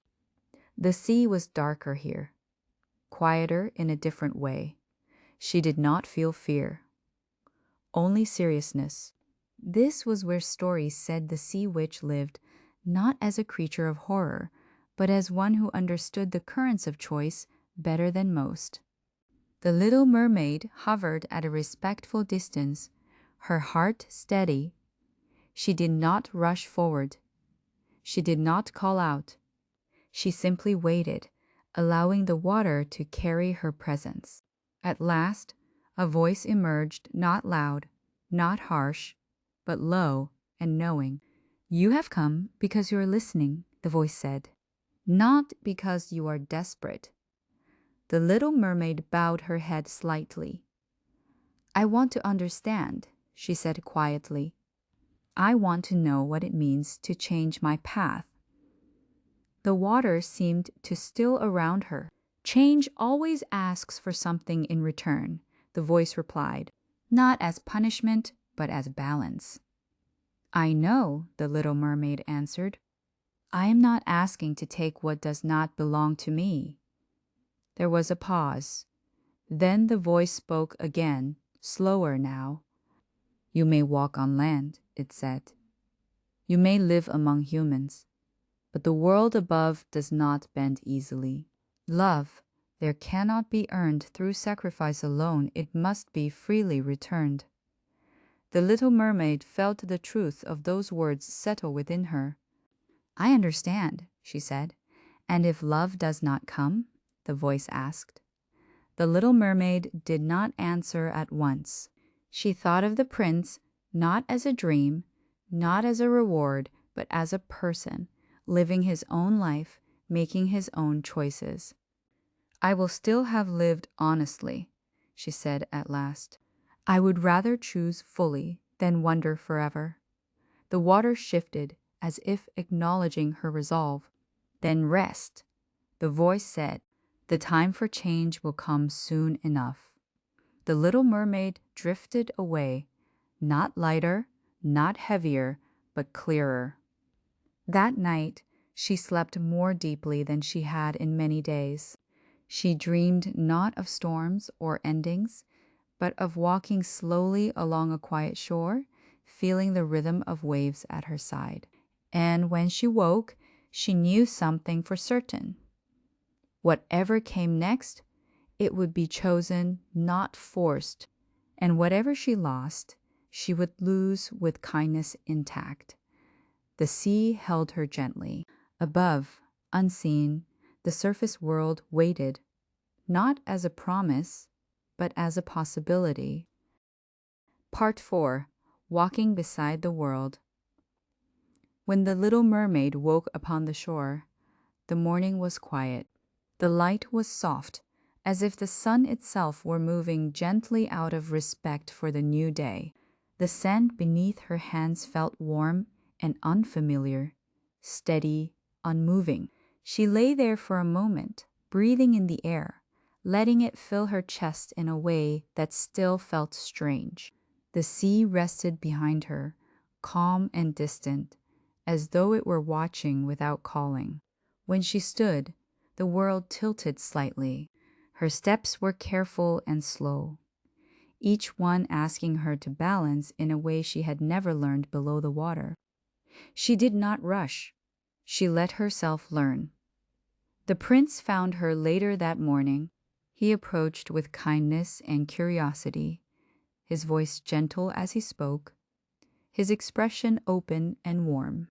She could not answer him with words, but she met his gaze and smiled, hoping that the feeling behind her smile would speak for her. And somehow, it did. He welcomed her into his home near the shore, where the sound of waves could still be heard at night. He offered her simple comforts, quiet rooms, soft clothing, unhurried days. The little mermaid learned the rhythms of human life. She learned how mornings began with light and movement, how evenings softened into rest. She learned the sounds of doors opening, footsteps passing, laughter drifting down corridors. She walked beside the prince through gardens and along paths that curved gently through trees. She watched birds lift suddenly into the air, startled by nothing at all. She touched leaves and petals, marveling at how they held still until the wind chose them. Though she could not speak, she listened. And the prince spoke to her often. He told her stories of his childhood, of sailing and learning, of the people he cared for. Sometimes he laughed as he spoke. Sometimes his voice grew quiet and thoughtful. She listened to all of it, holding each word carefully, as if it were something living. The little mermaid expressed herself in other ways. She helped where she could, offering gentle presence rather than answers. She noticed when the prince grew tired and walked more slowly beside him. She smiled when he smiled, and when his thoughts drifted elsewhere, she waited without asking him to return. At night, when the castle grew still, she would sit by an open window and listen to the sea. It was farther away now, but not gone. The waves spoke in the distance, steady and patient, reminding her of who she had been and who she still was. Sometimes the prince would join her, standing quietly at her side. They did not need to speak then. They watched the moon rise. They listened to the world breathe. And in those moments, the little mermaid felt close to happiness, not the bright, overwhelming kind, but the calm sort that settles gently into the heart. Yet, even in that calm, she felt the distance. The prince spoke often of someone he believed had saved him long ago. His voice softened when he mentioned her, filled with gratitude and wonder. The little mermaid listened without bitterness. She understood something important now. Love, when true, is not a thing to be claimed. It is a thing to be honored, even when it does not turn toward you. She remained by his side, not as a promise, not as a request, but as a presence. Days passed slowly. The seasons shifted almost without notice. The air grew warmer, then cooler again. One evening, the prince told her he would soon be married. He spoke gently, almost apologetically, as though he feared the news might hurt her. She met his eyes and smiled, placing her hand over her heart, then over his, hoping he would understand. She wished him happiness. That night, she walked alone along the shore. The moonlight shimmered on the water, drawing a quiet path back to the sea. She stood there for a long time, feeling the pull of two worlds, one she had come from, and one she had come to love. Her heart felt full and heavy, and calm all at once. She realized then that love had changed her not by taking something away, but by teaching her how to let go. As dawn approached, the sky lightened slowly, turning pale with morning. The little mermaid looked once more at the land behind her, at the life she had touched, and at the sea before her, waiting without demand. She took a deep breath, and with that breath, she prepared herself for what would come next, not with fear, but with quiet acceptance. Part 5, Becoming Light. The sea was calm that morning, not empty, not still, but calm in the way a deep breath is calm, taken after a long night of thinking.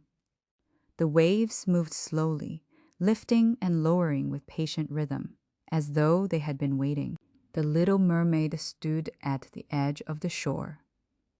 Behind her, the land rested quietly, softened by the early light. Ahead of her, the sea stretched wide and familiar, its surface reflecting the pale colors of dawn. She did not feel torn between the two worlds anymore. She felt grateful, grateful for the sea that had raised her, held her, and taught her how to listen, grateful for the land that had shown her kindness, warmth, and the gentle weight of choice. Grateful for love, not the kind that demands, but the kind that opens the heart and lets it grow. As the sun rose higher, its light touched her softly. She felt a change begin, not sudden, not frightening, more like warmth spreading slowly through cold hands. The world seemed to grow lighter around her. The sound of the waves softened, and the air felt different against her skin. Not sharp, not cold, but welcoming. She took one last look at the shore. She thought of the prince not with sorrow, but with tenderness. She hoped his life would be filled with steady joy, with laughter that came easily, with nights that ended in peace. She hoped he would be loved well. Then she turned back toward the sea. As she stepped closer, she felt herself lifting not upward, not downward, but outward, as though the boundaries she had known were gently dissolving. She did not fall. She did not disappear. She became something else. The little mermaid felt herself change into lightness, into breath, into movement. She was no longer bound to water or land, yet she belonged to both. She drifted upward with the morning breeze, joining others like herself, quiet, unseen spirits who moved through the world without being noticed, yet leaving comfort in their wake. They brushed gently past fields and shores, through forests and over waves. They cooled warm afternoons. They calmed restless nights. And when they passed sleeping children, tired travelers, or heavy-hearted souls, they brought something soft with them, a feeling of ease, a sense that all was not lost, a reminder that kindness lingers. The little mermaid felt no regret. Her journey had not been about reaching a reward. It had been about becoming wider than she had been before, through patience, through love freely given, through the courage to choose without knowing the outcome. Below her, the sea continued its endless rhythm. Above her, the sky opened without limit. And somewhere between the two, the little mermaid rested, not ending, but continuing in a new way. As night would later return, the stars would appear once more, scattered gently across the sky. The moon would rise calm and familiar, casting its soft path across the water.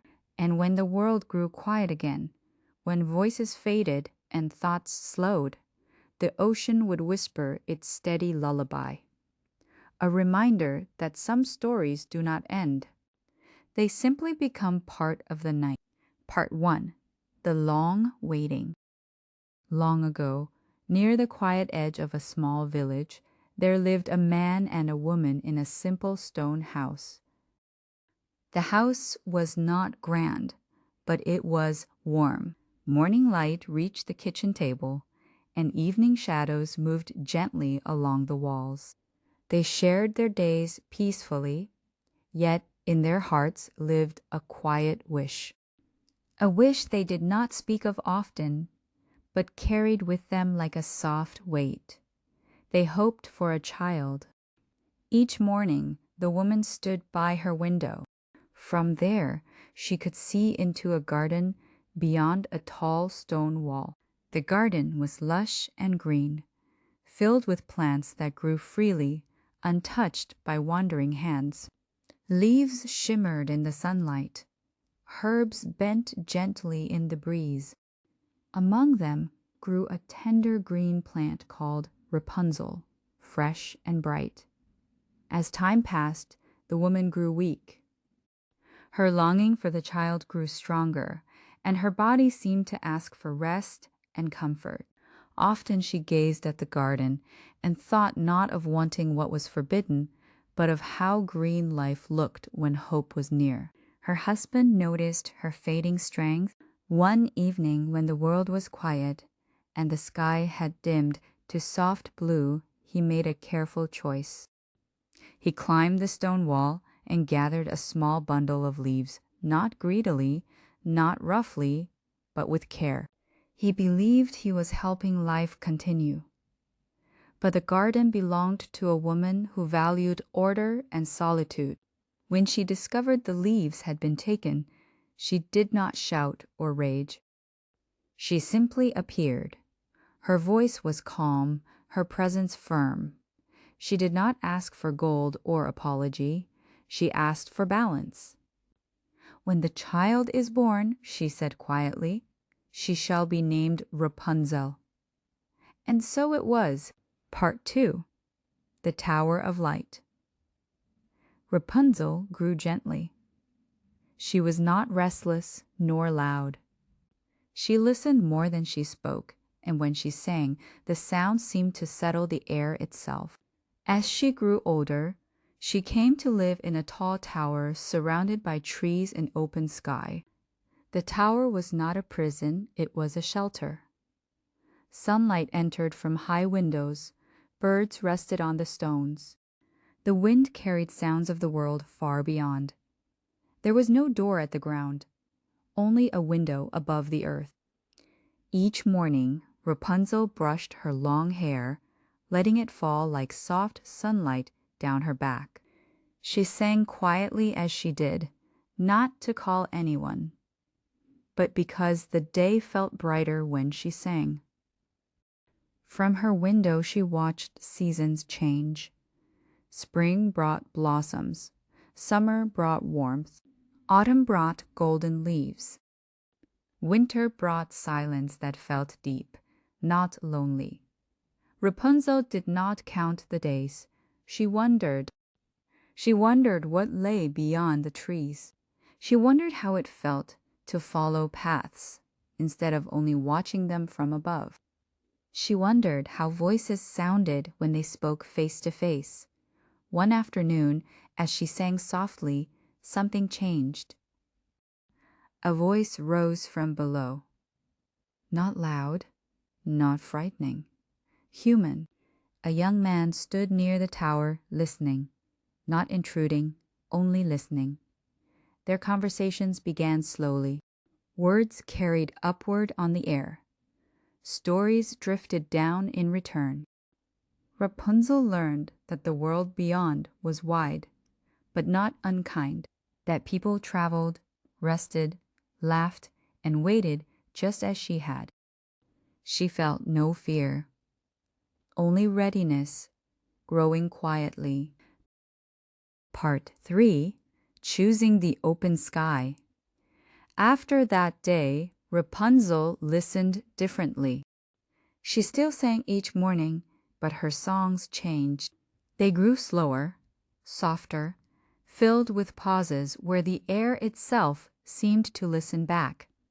From her window, she watched the young man return again and again. He never called loudly. He never demanded her attention. He simply stood below and waited. They spoke of small things at first. He told her about walking long roads where the ground felt steady beneath each step. He described fields that moved like the sea when the wind passed through them. He spoke of evenings where the sky faded slowly, turning from gold to blue, then to quiet gray. Rapunzel listened with care. She asked questions, not hurried ones, but gentle ones. "What does it feel like," she asked once, "to choose where you go?" The young man thought before answering. "It feels like learning," he said, "sometimes slowly, sometimes all at once." Those words stayed with her. At night, when the tower rested in darkness, Rapunzel lay awake and listened to the wind passing through the stones. She thought of choice not as escape, not as rebellion, but as movement. She understood now that waiting had taught her patience, but staying forever would teach her nothing new. And still, she did not rush. Days passed, weeks passed. Her thoughts settled into clarity, not urgency.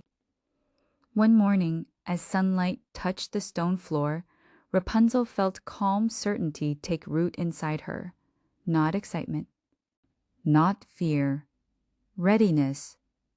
She spoke to the woman who had watched over her life with steady presence. Her voice was respectful, her tone quiet. "I am grateful," Rapunzel said, "for the care, for the time, for the safety." She paused, then continued, "But I am ready to walk where I can see the horizon." There was no anger in the answer she received, only silence, and then a slow nod. Change, when chosen gently, does not need argument. That day, Rapunzel prepared not with haste, but with care. She touched the walls of the tower one last time, not as a goodbye, but as acknowledgement. She looked out across the trees, the fields, the open space waiting beyond. When she descended, she did so slowly. Each step toward the earth felt unfamiliar, yet grounding. The ground beneath her feet was firm, steady, real. She stood there quietly, breathing in the open air. The sky felt vast, but not overwhelming. It felt welcoming. Part 4. A life that unfolds gently. Rapunzel's life beyond the tower did not rush forward. It unfolded. She learned the rhythm of walking, how feet met the earth, how paths curved without asking permission. She learned the sound of voices spoken close by, no longer carried through air and distance. She learned how mornings began, not with waiting, but with doing. She walked through villages where people greeted one another with simple kindness. She listened to stories told beside warm fires. She learned how laughter sounded when it echoed against walls instead of stone towers. Her voice remained gentle. When she sang now, it was not to fill silence, but to share calm. People paused when they heard it, not because it demanded attention, but because it offered rest. The tower remained behind her, standing quietly among the trees. It did not disappear. It did not call her back. It simply existed as beginnings often do. Rapunzel did not feel anger toward her past, nor did she feel the need to explain it. She understood something important. A place can protect you and still not be where you are meant to remain. Her days grew fuller, yet never crowded.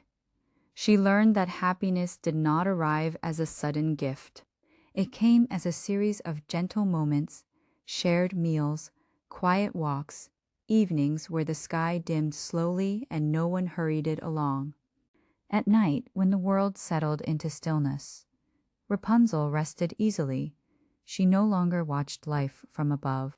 She lived within it, and sometimes, when the stars appeared one by one, she looked up and smiled, not because she was remembering the tower, but because she was grateful she had learned how to wait before learning how to step into the open world. There was once a woman who wished for a very little child, but she did not know where she should procure one. So she went to an old witch and said, "I do so very much wish for a little child. Can you not tell me where I can get one?" "Oh, that could easily be managed," said the witch. "There you have a barley corn. That is not of the kind which grows in the countryman's field and which the chickens get to eat. Put it into a flower pot, and you shall see what you shall see." "Thank you," said the woman, and she gave the witch a groat. Then she went home and planted the barleycorn, and immediately there grew up a great handsome flower, which looked like a tulip, but the leaves were tightly closed as though it were still a bud. "It is a beautiful flower," said the woman, and she kissed its beautiful yellow and red leaves. But just as she kissed it, the flower opened with a loud crack. It was a real tulip, as one could now see. But in the middle of the flower there sat upon the green stamens a little maiden, delicate and graceful to behold. She was scarcely half a thumb's length in height, and therefore she was called Thumbelina. A neat polished walnut shell served Thumbelina for a cradle. Blue violet leaves were her mattresses, with a rose leaf for a coverlet. There she slept at night, but in the daytime she played upon the table, where the woman had put a plate with a wreath of flowers around it, whose stalks stood in water. On the water swam a great tulip leaf, and on this the little maiden could sit, and row from one side of the plate to the other, with 2 white horsehairs for oars. That looked pretty indeed. She could also sing, and, indeed, so delicately and sweetly that the like had never been heard. One night, as she lay in her pretty bed, there came a horrid old toad hopping in at the window in which one pane was broken. The toad was very ugly, big, and damp. It hopped straight down upon the table, where Thumbelina lay sleeping under the red rose leaf. "That would be a handsome wife for my son," said the toad, and she took the walnut shell in which Thumbelina lay asleep, and hopped with it through the window down into the garden. There ran a great broad brook, but the margin was swampy and soft. And here the toad dwelt with her son. Ugh! He was ugly and looked just like his mother. Croak, croak, breck, keck, kex.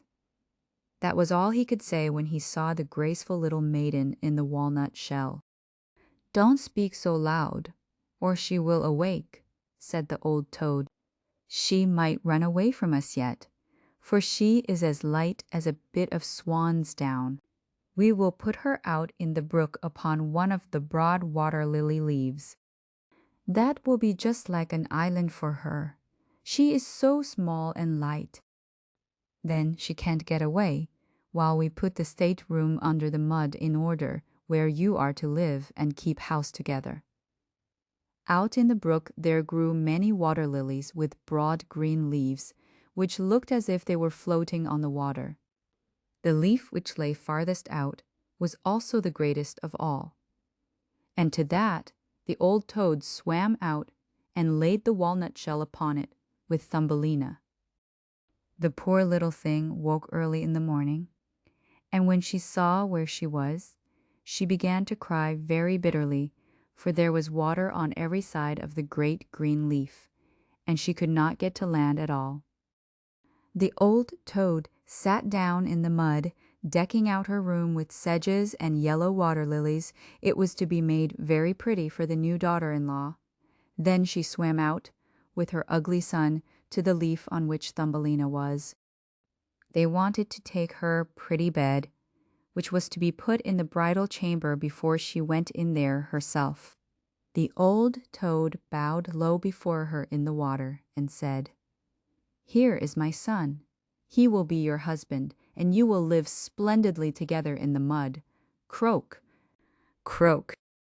Breck, cack, cax was all the son could say. Then they took the elegant little bed and swam away with it. But Thumbelina sat all alone upon the green leaf and wept, for she did not like to live at the nasty toad's and have her ugly son for a husband. The little fishes swimming in the water below had both seen the toad and had also heard what she said. Therefore they stretched forth their heads, for they wanted to see the little girl. So soon as they saw her, they considered her so pretty that they felt very sorry she should have to go down to the ugly toad. No, that must never be. They assembled together in the water around the green stalk which held the leaf on which the little maiden stood, and with their teeth they gnawed away the stalk, and so the leaf swam down the stream, and away went Thumbelina far away where the toad could not get at her. Thumbelina sailed by many places, and the little birds which sat in the bushes saw her, and said, "What a lovely little girl." The leaf swam away with her, farther and farther, so Thumbelina traveled out of the country. A graceful little white butterfly continued to flutter round her, and at last alighted on the leaf. Thumbelina pleased him, and she was so delighted, for now the toad could not reach her, and it was so beautiful where she was floating along. The sun shone upon the water. It was just like shining gold. She took her girdle and bound one end of it round the butterfly, fastening the other end of the ribbon to the leaf. The leaf now glided onward much faster, and Thumbelina too, for she stood upon the leaf. There came a big cockchafer flying up, and he saw her, and immediately clasped his claws round her slender waist, and flew with her up into a tree. The green leaf went swimming down the brook, and the butterfly with it, for he was fastened to the leaf, and could not get away from it. Mercy! How frightened poor little Thumbelina was when the cockchafer flew with her up into the tree. But especially she was sorry for the fine white butterfly whom she had bound fast to the leaf, for if he could not free himself from it, he would be forced to starve to death. The cockchafer, however, did not trouble himself at all about this. He seated himself with her upon the biggest green leaf of the tree, gave her the sweet part of the flowers to eat, and declared that she was very pretty, though she did not in the least resemble a cockchafer. Afterwards came all the other cockchafers who lived in the tree to pay a visit. They looked at Thumbelina, and the lady cockchafers shrugged their feelers and said, "Why, she has not even more than 2 legs. That has a wretched appearance." "She has not any feelers," cried another. "Her waist is quite slender fie." "She looks like a human creature, how ugly she is," said all the lady cockchafers, and yet Thumbelina was very pretty. Even the cockchafer who had carried her off thought so, but when all the others declared she was ugly, he believed it at last, and would not have her at all. She might go whither she liked. Then they flew down with her from the tree and set her upon a daisy, and she wept, because she was so ugly that the cockchafers would not have her, and yet she was the loveliest little being one could imagine, and as tender and delicate as a rose leaf.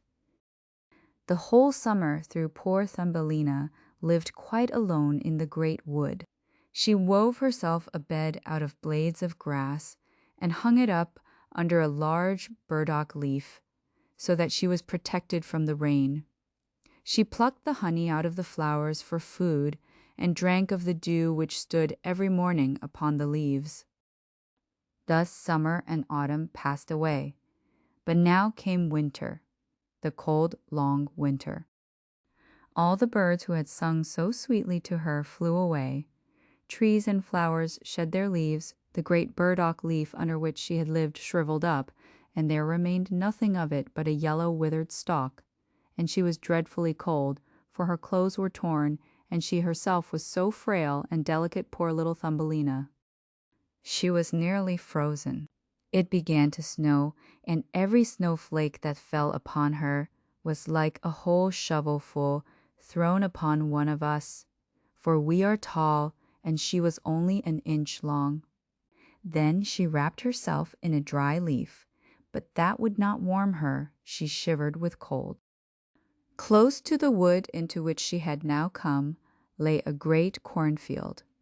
But the corn was gone long ago. Only the naked dry stubble stood up out of the frozen ground. These were just like a great forest for her to wander through, and, oh, how she trembled with cold. Then she arrived at the door of the field mouse. This mouse had a little hole under the stubble. There the field mouse lived warm and comfortable, and had a whole room full of corn, a glorious kitchen and larder. Poor Thumbelina stood at the door just like a poor beggar girl, and begged for a little bit of a barley corn, for she had not had the smallest morsel to eat for the last 2 days. "You poor little creature," said the field mouse, for after all she was a good old field mouse, "come into my warm room and dine with me." As she was pleased with Thumbelina, she said, "If you like, you may stay with me through the winter, but you must keep my room clean and neat, and tell me stories, for I am very fond of them." And Thumbelina did as the kind old field mouse bade her, and had a very good time of it. "Now we shall soon have a visitor," said the field mouse. "My neighbor is in the habit of visiting me once a week. He is even better off than I am, has great rooms and a beautiful black velvety fur. If you could only get him for your husband, you would be well provided for. But he cannot see at all. You must tell him the very prettiest stories you know." But Thumbelina did not care about this. She would not have the neighbor at all, for he was a mole. He came and paid his visits in his black velvet coat. The field mouse told how rich and how learned he was, and how his house was more than 20 times larger than hers, that he had learning, but that he did not like the sun and beautiful flowers, and said nasty things about them, for he had never seen them. Thumbelina had to sing, and she sang "Cockchafer, Fly Away," and "When the Parson Goes Afield." Then the mole fell in love with her, because of her delicious voice, but he said nothing, for he was a sedate man. A short time before, he had dug a long passage through the earth from his own house to theirs, and Thumbelina and the field mouse obtained leave to walk in this passage as much as they wished. But he begged them not to be afraid of the dead bird which was lying in the passage. It was an entire bird, with wings and a beak. It certainly must have died only a short time before, when the winter began, and was now buried just where the mole had made his passage. The mole took a bit of decayed wood in his mouth, for that glimmers like fire in the dark. And then he went first and lighted them through the long dark passage. When they came where the dead bird lay, the mole thrust up his broad nose against the ceiling and pushed the earth, so that a great hole was made through which the daylight could shine down. In the middle of the floor lay a dead swallow, his beautiful wings pressed close against his sides, and his head and feet drawn in under his feathers. The poor bird had certainly died of cold. Thumbelina was very sorry for this. She was very fond of all the little birds who had sung and twittered so prettily for her through the summer. But the mole gave him a push with his short legs and said, "Now he doesn't pipe any more. It must be miserable to be born a little bird. I'm thankful that none of my children can be that. Such a bird has nothing but his tweet tweet and has to starve in the winter." "Yes, you may well say that, like a sensible man," observed the field mouse. "Of what use is all this tweet tweet to a bird when the winter comes? He must starve and freeze." But they say that's very aristocratic. Thumbelina said nothing, but when the two others turned their backs on the bird, she bent down, put the feathers aside which covered his head, and kissed him upon his closed eyes. "Perhaps it was he who sang so prettily to me in the summer," she thought. "How much pleasure he gave me, the dear, beautiful bird." The mole now closed up the hole through which the daylight shone in, and accompanied the ladies home. But at night Thumbelina could not sleep at all, so she got up out of her bed and wove a large beautiful carpet of hay, and carried it and spread it over the dead bird, and laid soft cotton, which she had found in the field mouse's room, at the bird's sides, so that he might lie warm in the cold ground. "Farewell, you pretty little bird," said she. "Farewell, and thanks to you for your beautiful song in the summer, when all the trees were green, and the sun shone down warmly upon us." And then she laid her head on the bird's breast, but at once was greatly startled, for it felt as if something were beating inside there. That was the bird's heart. The bird was not dead. He was only lying there torpid with cold, and now he had been warmed and came to life again. In autumn all the swallows fly away to warm countries. But if one happens to be belated, it becomes so cold that it falls down as if dead and lies where it falls, and then the cold snow covers it. Thumbelina fairly trembled. She was so startled, for the bird was large, very large, compared with her, who was only an inch in height. But she took courage, laid the cotton closer round the poor bird, and brought a leaf of mint that she had used as her own coverlet, and laid it over the bird's head. The next night she crept out to him again, and now he was alive, but quite weak. He could only open his eyes for a moment, and look at Thumbelina, who stood before him with a bit of decayed wood in her hand, for she had no other lantern. "I thank you, you pretty little child," said the sick swallow. "I have been famously warmed.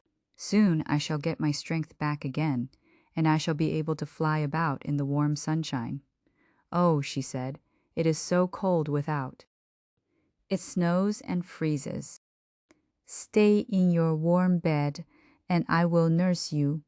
Then she brought the swallow water in the petal of a flower, and the swallow drank, and told her how he had torn one of his wings in a thorn bush, and thus had not been able to fly as fast as the other swallows, which had sped away, far away to the warm countries.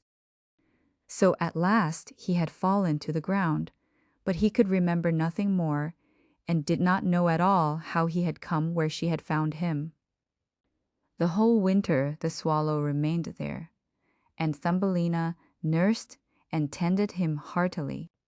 Neither the field mouse nor the mole heard anything about it, for they did not like the poor swallow.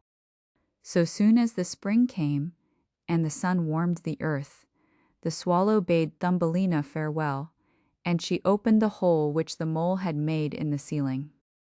The sun shone in upon them gloriously, and the swallow asked if Thumbelina would go with him.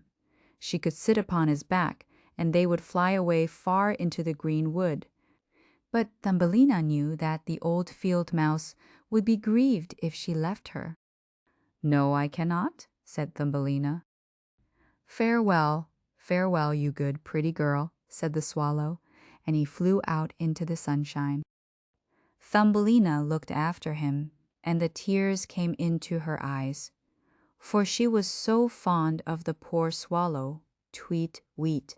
Tweet, weet, sang the bird, and flew into the green forest. Thumbelina felt very sad. She did not get permission to go out into the warm sunshine. The corn, which was sown in the field over the house of the field mouse, grew up high into the air. It was quite a thick wood for the poor girl, who was only an inch in height. "Now you must work at your outfit this summer," said the field mouse to her, for her neighbor, the tiresome mole with the velvet coat, had proposed to her. "You shall have woolen and linen clothes both. You will lack nothing when you have become the mole's wife." Thumbelina had to turn the spindle, and the mole hired 4 spiders to spin and weave for her day and night. Every evening the mole paid her a visit, and he was always saying that when the summer should draw to a close, the sun would not shine nearly so hot, for that now it burned the earth almost as hard as a stone. Yes, when the summer should have gone, then he would keep his wedding day with Thumbelina. But she was not glad at all, for she did not like the tiresome mole. Every morning when the sun rose, and every evening when it went down, she crept out at the door, and when the wind blew the corn ears apart so that she could see the blue sky, she thought how bright and beautiful it was out here, and wished so much to see her dear swallow again. But the swallow did not come back. He had doubtless flown far away in the fair green forest. When autumn came on, Thumbelina had all her outfit ready. "In 4 weeks you shall celebrate your wedding," said the field mouse to her. But Thumbelina wept and declared she would not have the tiresome mole. "Nonsense," said the field mouse. "Don't be obstinate, or I will bite you with my white teeth. He is a very fine man whom you will marry. The queen herself has not such a black velvet fur, and his kitchen and cellar are full. Be thankful for your good fortune." Now the wedding was to be held. The mole had already come to fetch Thumbelina. She was to live with him deep under the earth, and never to come out into the warm sunshine, for that he did not like. The poor little thing was very sorrowful. She was now to say farewell to the glorious sun, which, after all, she had been allowed by the field mouse to see from the threshold of the door. "Farewell, thou bright sun," she said, and stretched out her arms towards it, and walked a little way forth from the house of the field mouse. For now the corn had been reaped, and only the dry stubble stood in the fields. "Farewell," she repeated, and threw her little arms round a little red flower which still bloomed there. "Greet the dear swallow from me, if you see her again." Tweet, weet, tweet, weet. A voice suddenly sounded over her head. She looked up. It was the swallow, who was just flying by. When he saw Thumbelina, he was very glad, and Thumbelina told him how loath she was to have the ugly mole for her husband, and that she was to live deep under the earth, where the sun never shone. And she could not refrain from weeping. "The cold winter is coming now," said the swallow. "I am going to fly far away into the warm countries. Will you come with me? You can sit upon my back, only tie yourself fast with your sash. Then we shall fly from the ugly mole and his dark room away, far away, over the mountains to the warm countries where the sun shines more beautifully than here, where it is always summer, and there are lovely flowers. Only fly with me, you dear little Thumbelina, you who saved my life when I lay frozen in the dark earthy passage." "Yes, I will go with you," said Thumbelina, and she seated herself on the bird's back with her feet on his outspread wings and bound her girdle fast to one of his strongest feathers.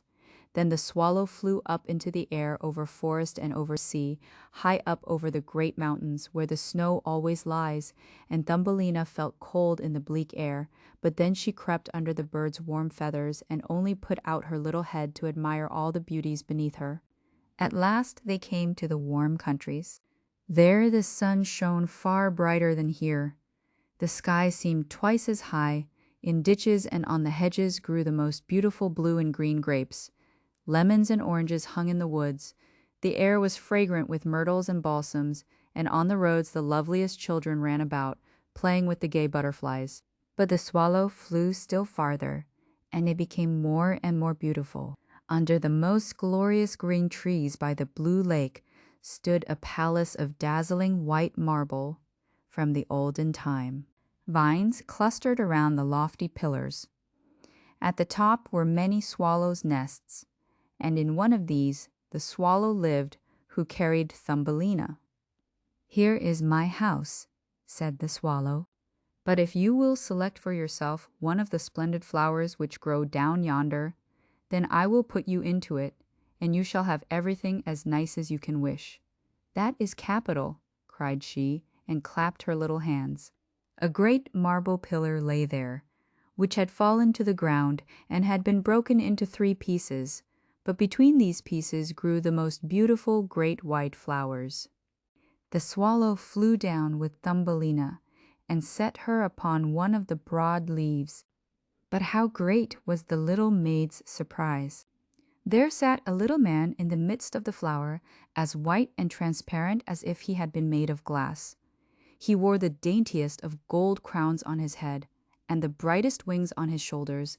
He himself was not bigger than Thumbelina. He was the angel of the flower. In each of the flowers dwelt such a little man or woman, but this one was king over them all. "Heavens, how beautiful he is!" whispered Thumbelina to the swallow.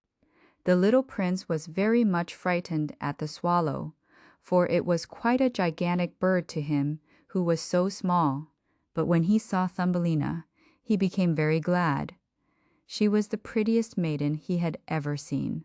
Therefore he took off his golden crown and put it upon her, asked her name, and if she would be his wife, and then she should be queen of all the flowers. Now this was truly a different kind of man to the son of the toad, and the mole with the black velvet fur. She therefore said yes to the charming prince, and out of every flower came a lady or a lord, so pretty to behold that it was a delight. Each one brought Thumbelina a present. But the best gift was a pair of beautiful wings which had belonged to a great white fly. These were fastened to Thumbelina's back, and now she could fly from flower to flower. Then there was much rejoicing, and the swallow sat above them in her nest, and sung for them as well as she could, but yet in her heart she was sad, for she was so fond of Thumbelina, and would have liked never to part from her. "You shall not be called Thumbelina," said the flower angel to her. "That is an ugly name, and you are too fair for it. We will call you Maya." "Farewell, farewell," said the swallow, and she flew away again from the warm countries, far away back to Denmark. There she had a little nest over the window of the man who can tell fairy tales. To him she sang tweet, wheat, and from him we have the whole story.